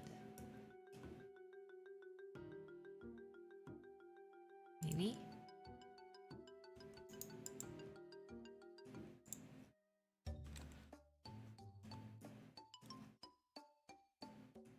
This looks okay.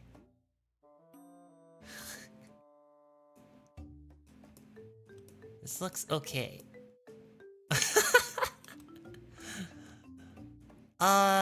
Yeah.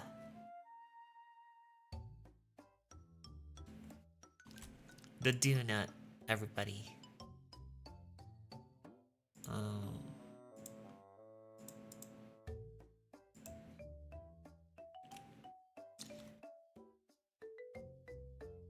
Yeah. I think we are done.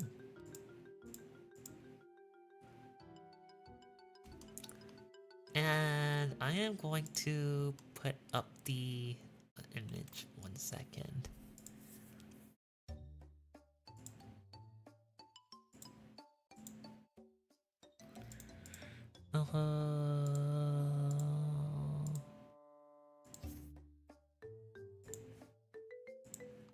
Let's find this image here.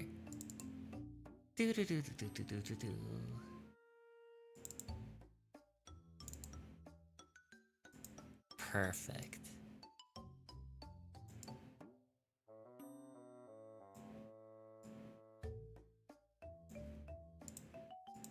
There we have it, folks. The donut has been completed. It's it's done. It is done. Angel donut? Yes. It has been completed.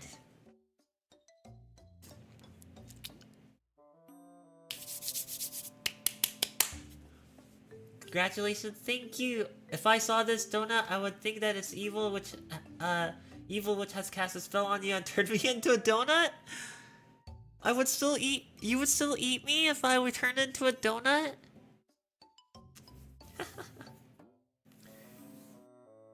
Where'd you get your 3D model for your avatar? I got it from Booth. It's called a Foshunia. So when you eat the donut, do you have to eat the horns too, or would that be very crunchy? I think it would be very crunchy. You nom nom nom, and it sounds. Ah! You spent 10 hours making a delicious stew donut or meek the donut. Amazing. Thank you so much, Coco. Thanks Holy for streaming your journey, do. Your live stream finally pushed me to start learning Blender. I followed the tutorial with your stream open and it was super motivating, felt like learning alongside you. Carrot. That was the whole goal of the stream. So I'm glad that you followed through it, and I hope a lot of others, cause the VOD will be up. I hope all the others will follow through and maybe do their own thing with the UV and the textures and everything like that. But I'm so glad. Thank you so much for the generous super chat. Thank you. I appreciate that.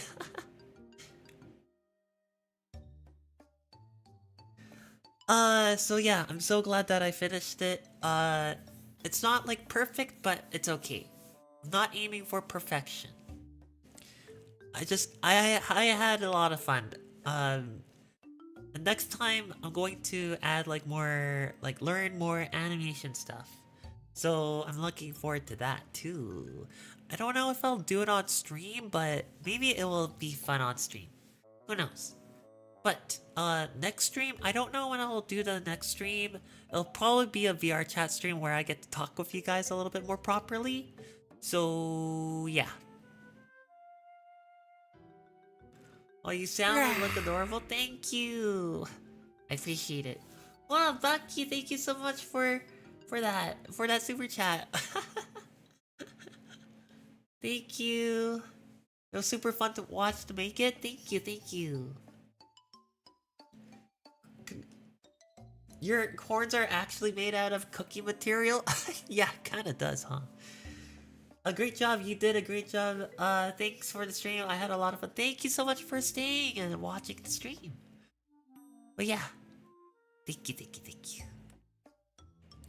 So, I am going to end the stream soon. I am kind of hungry. I gotta eat some food, some dinner before I go to sleep.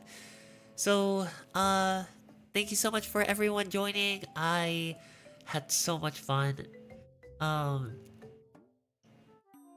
yeah, please make sure you eat some food, drink some more water. I'll drink some water with you right now if you have a cup of water.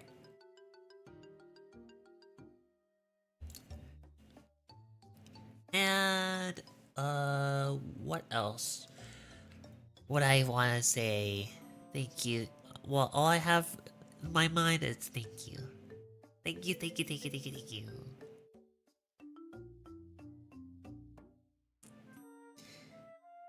Go eat me now. Yes, have a wonderful night.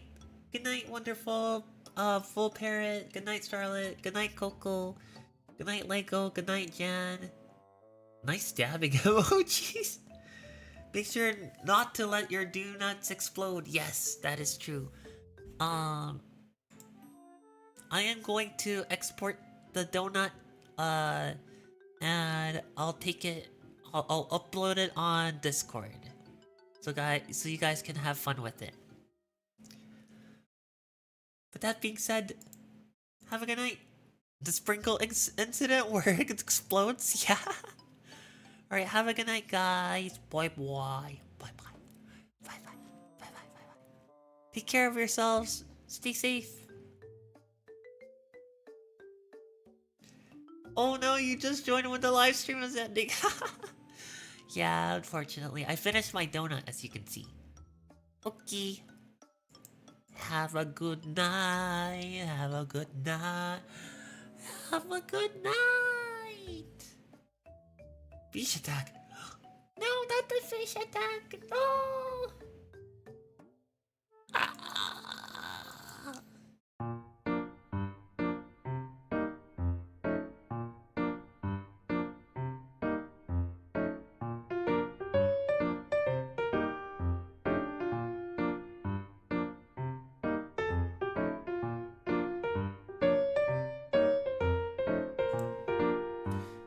Good night. Good night. Good night, John Doe.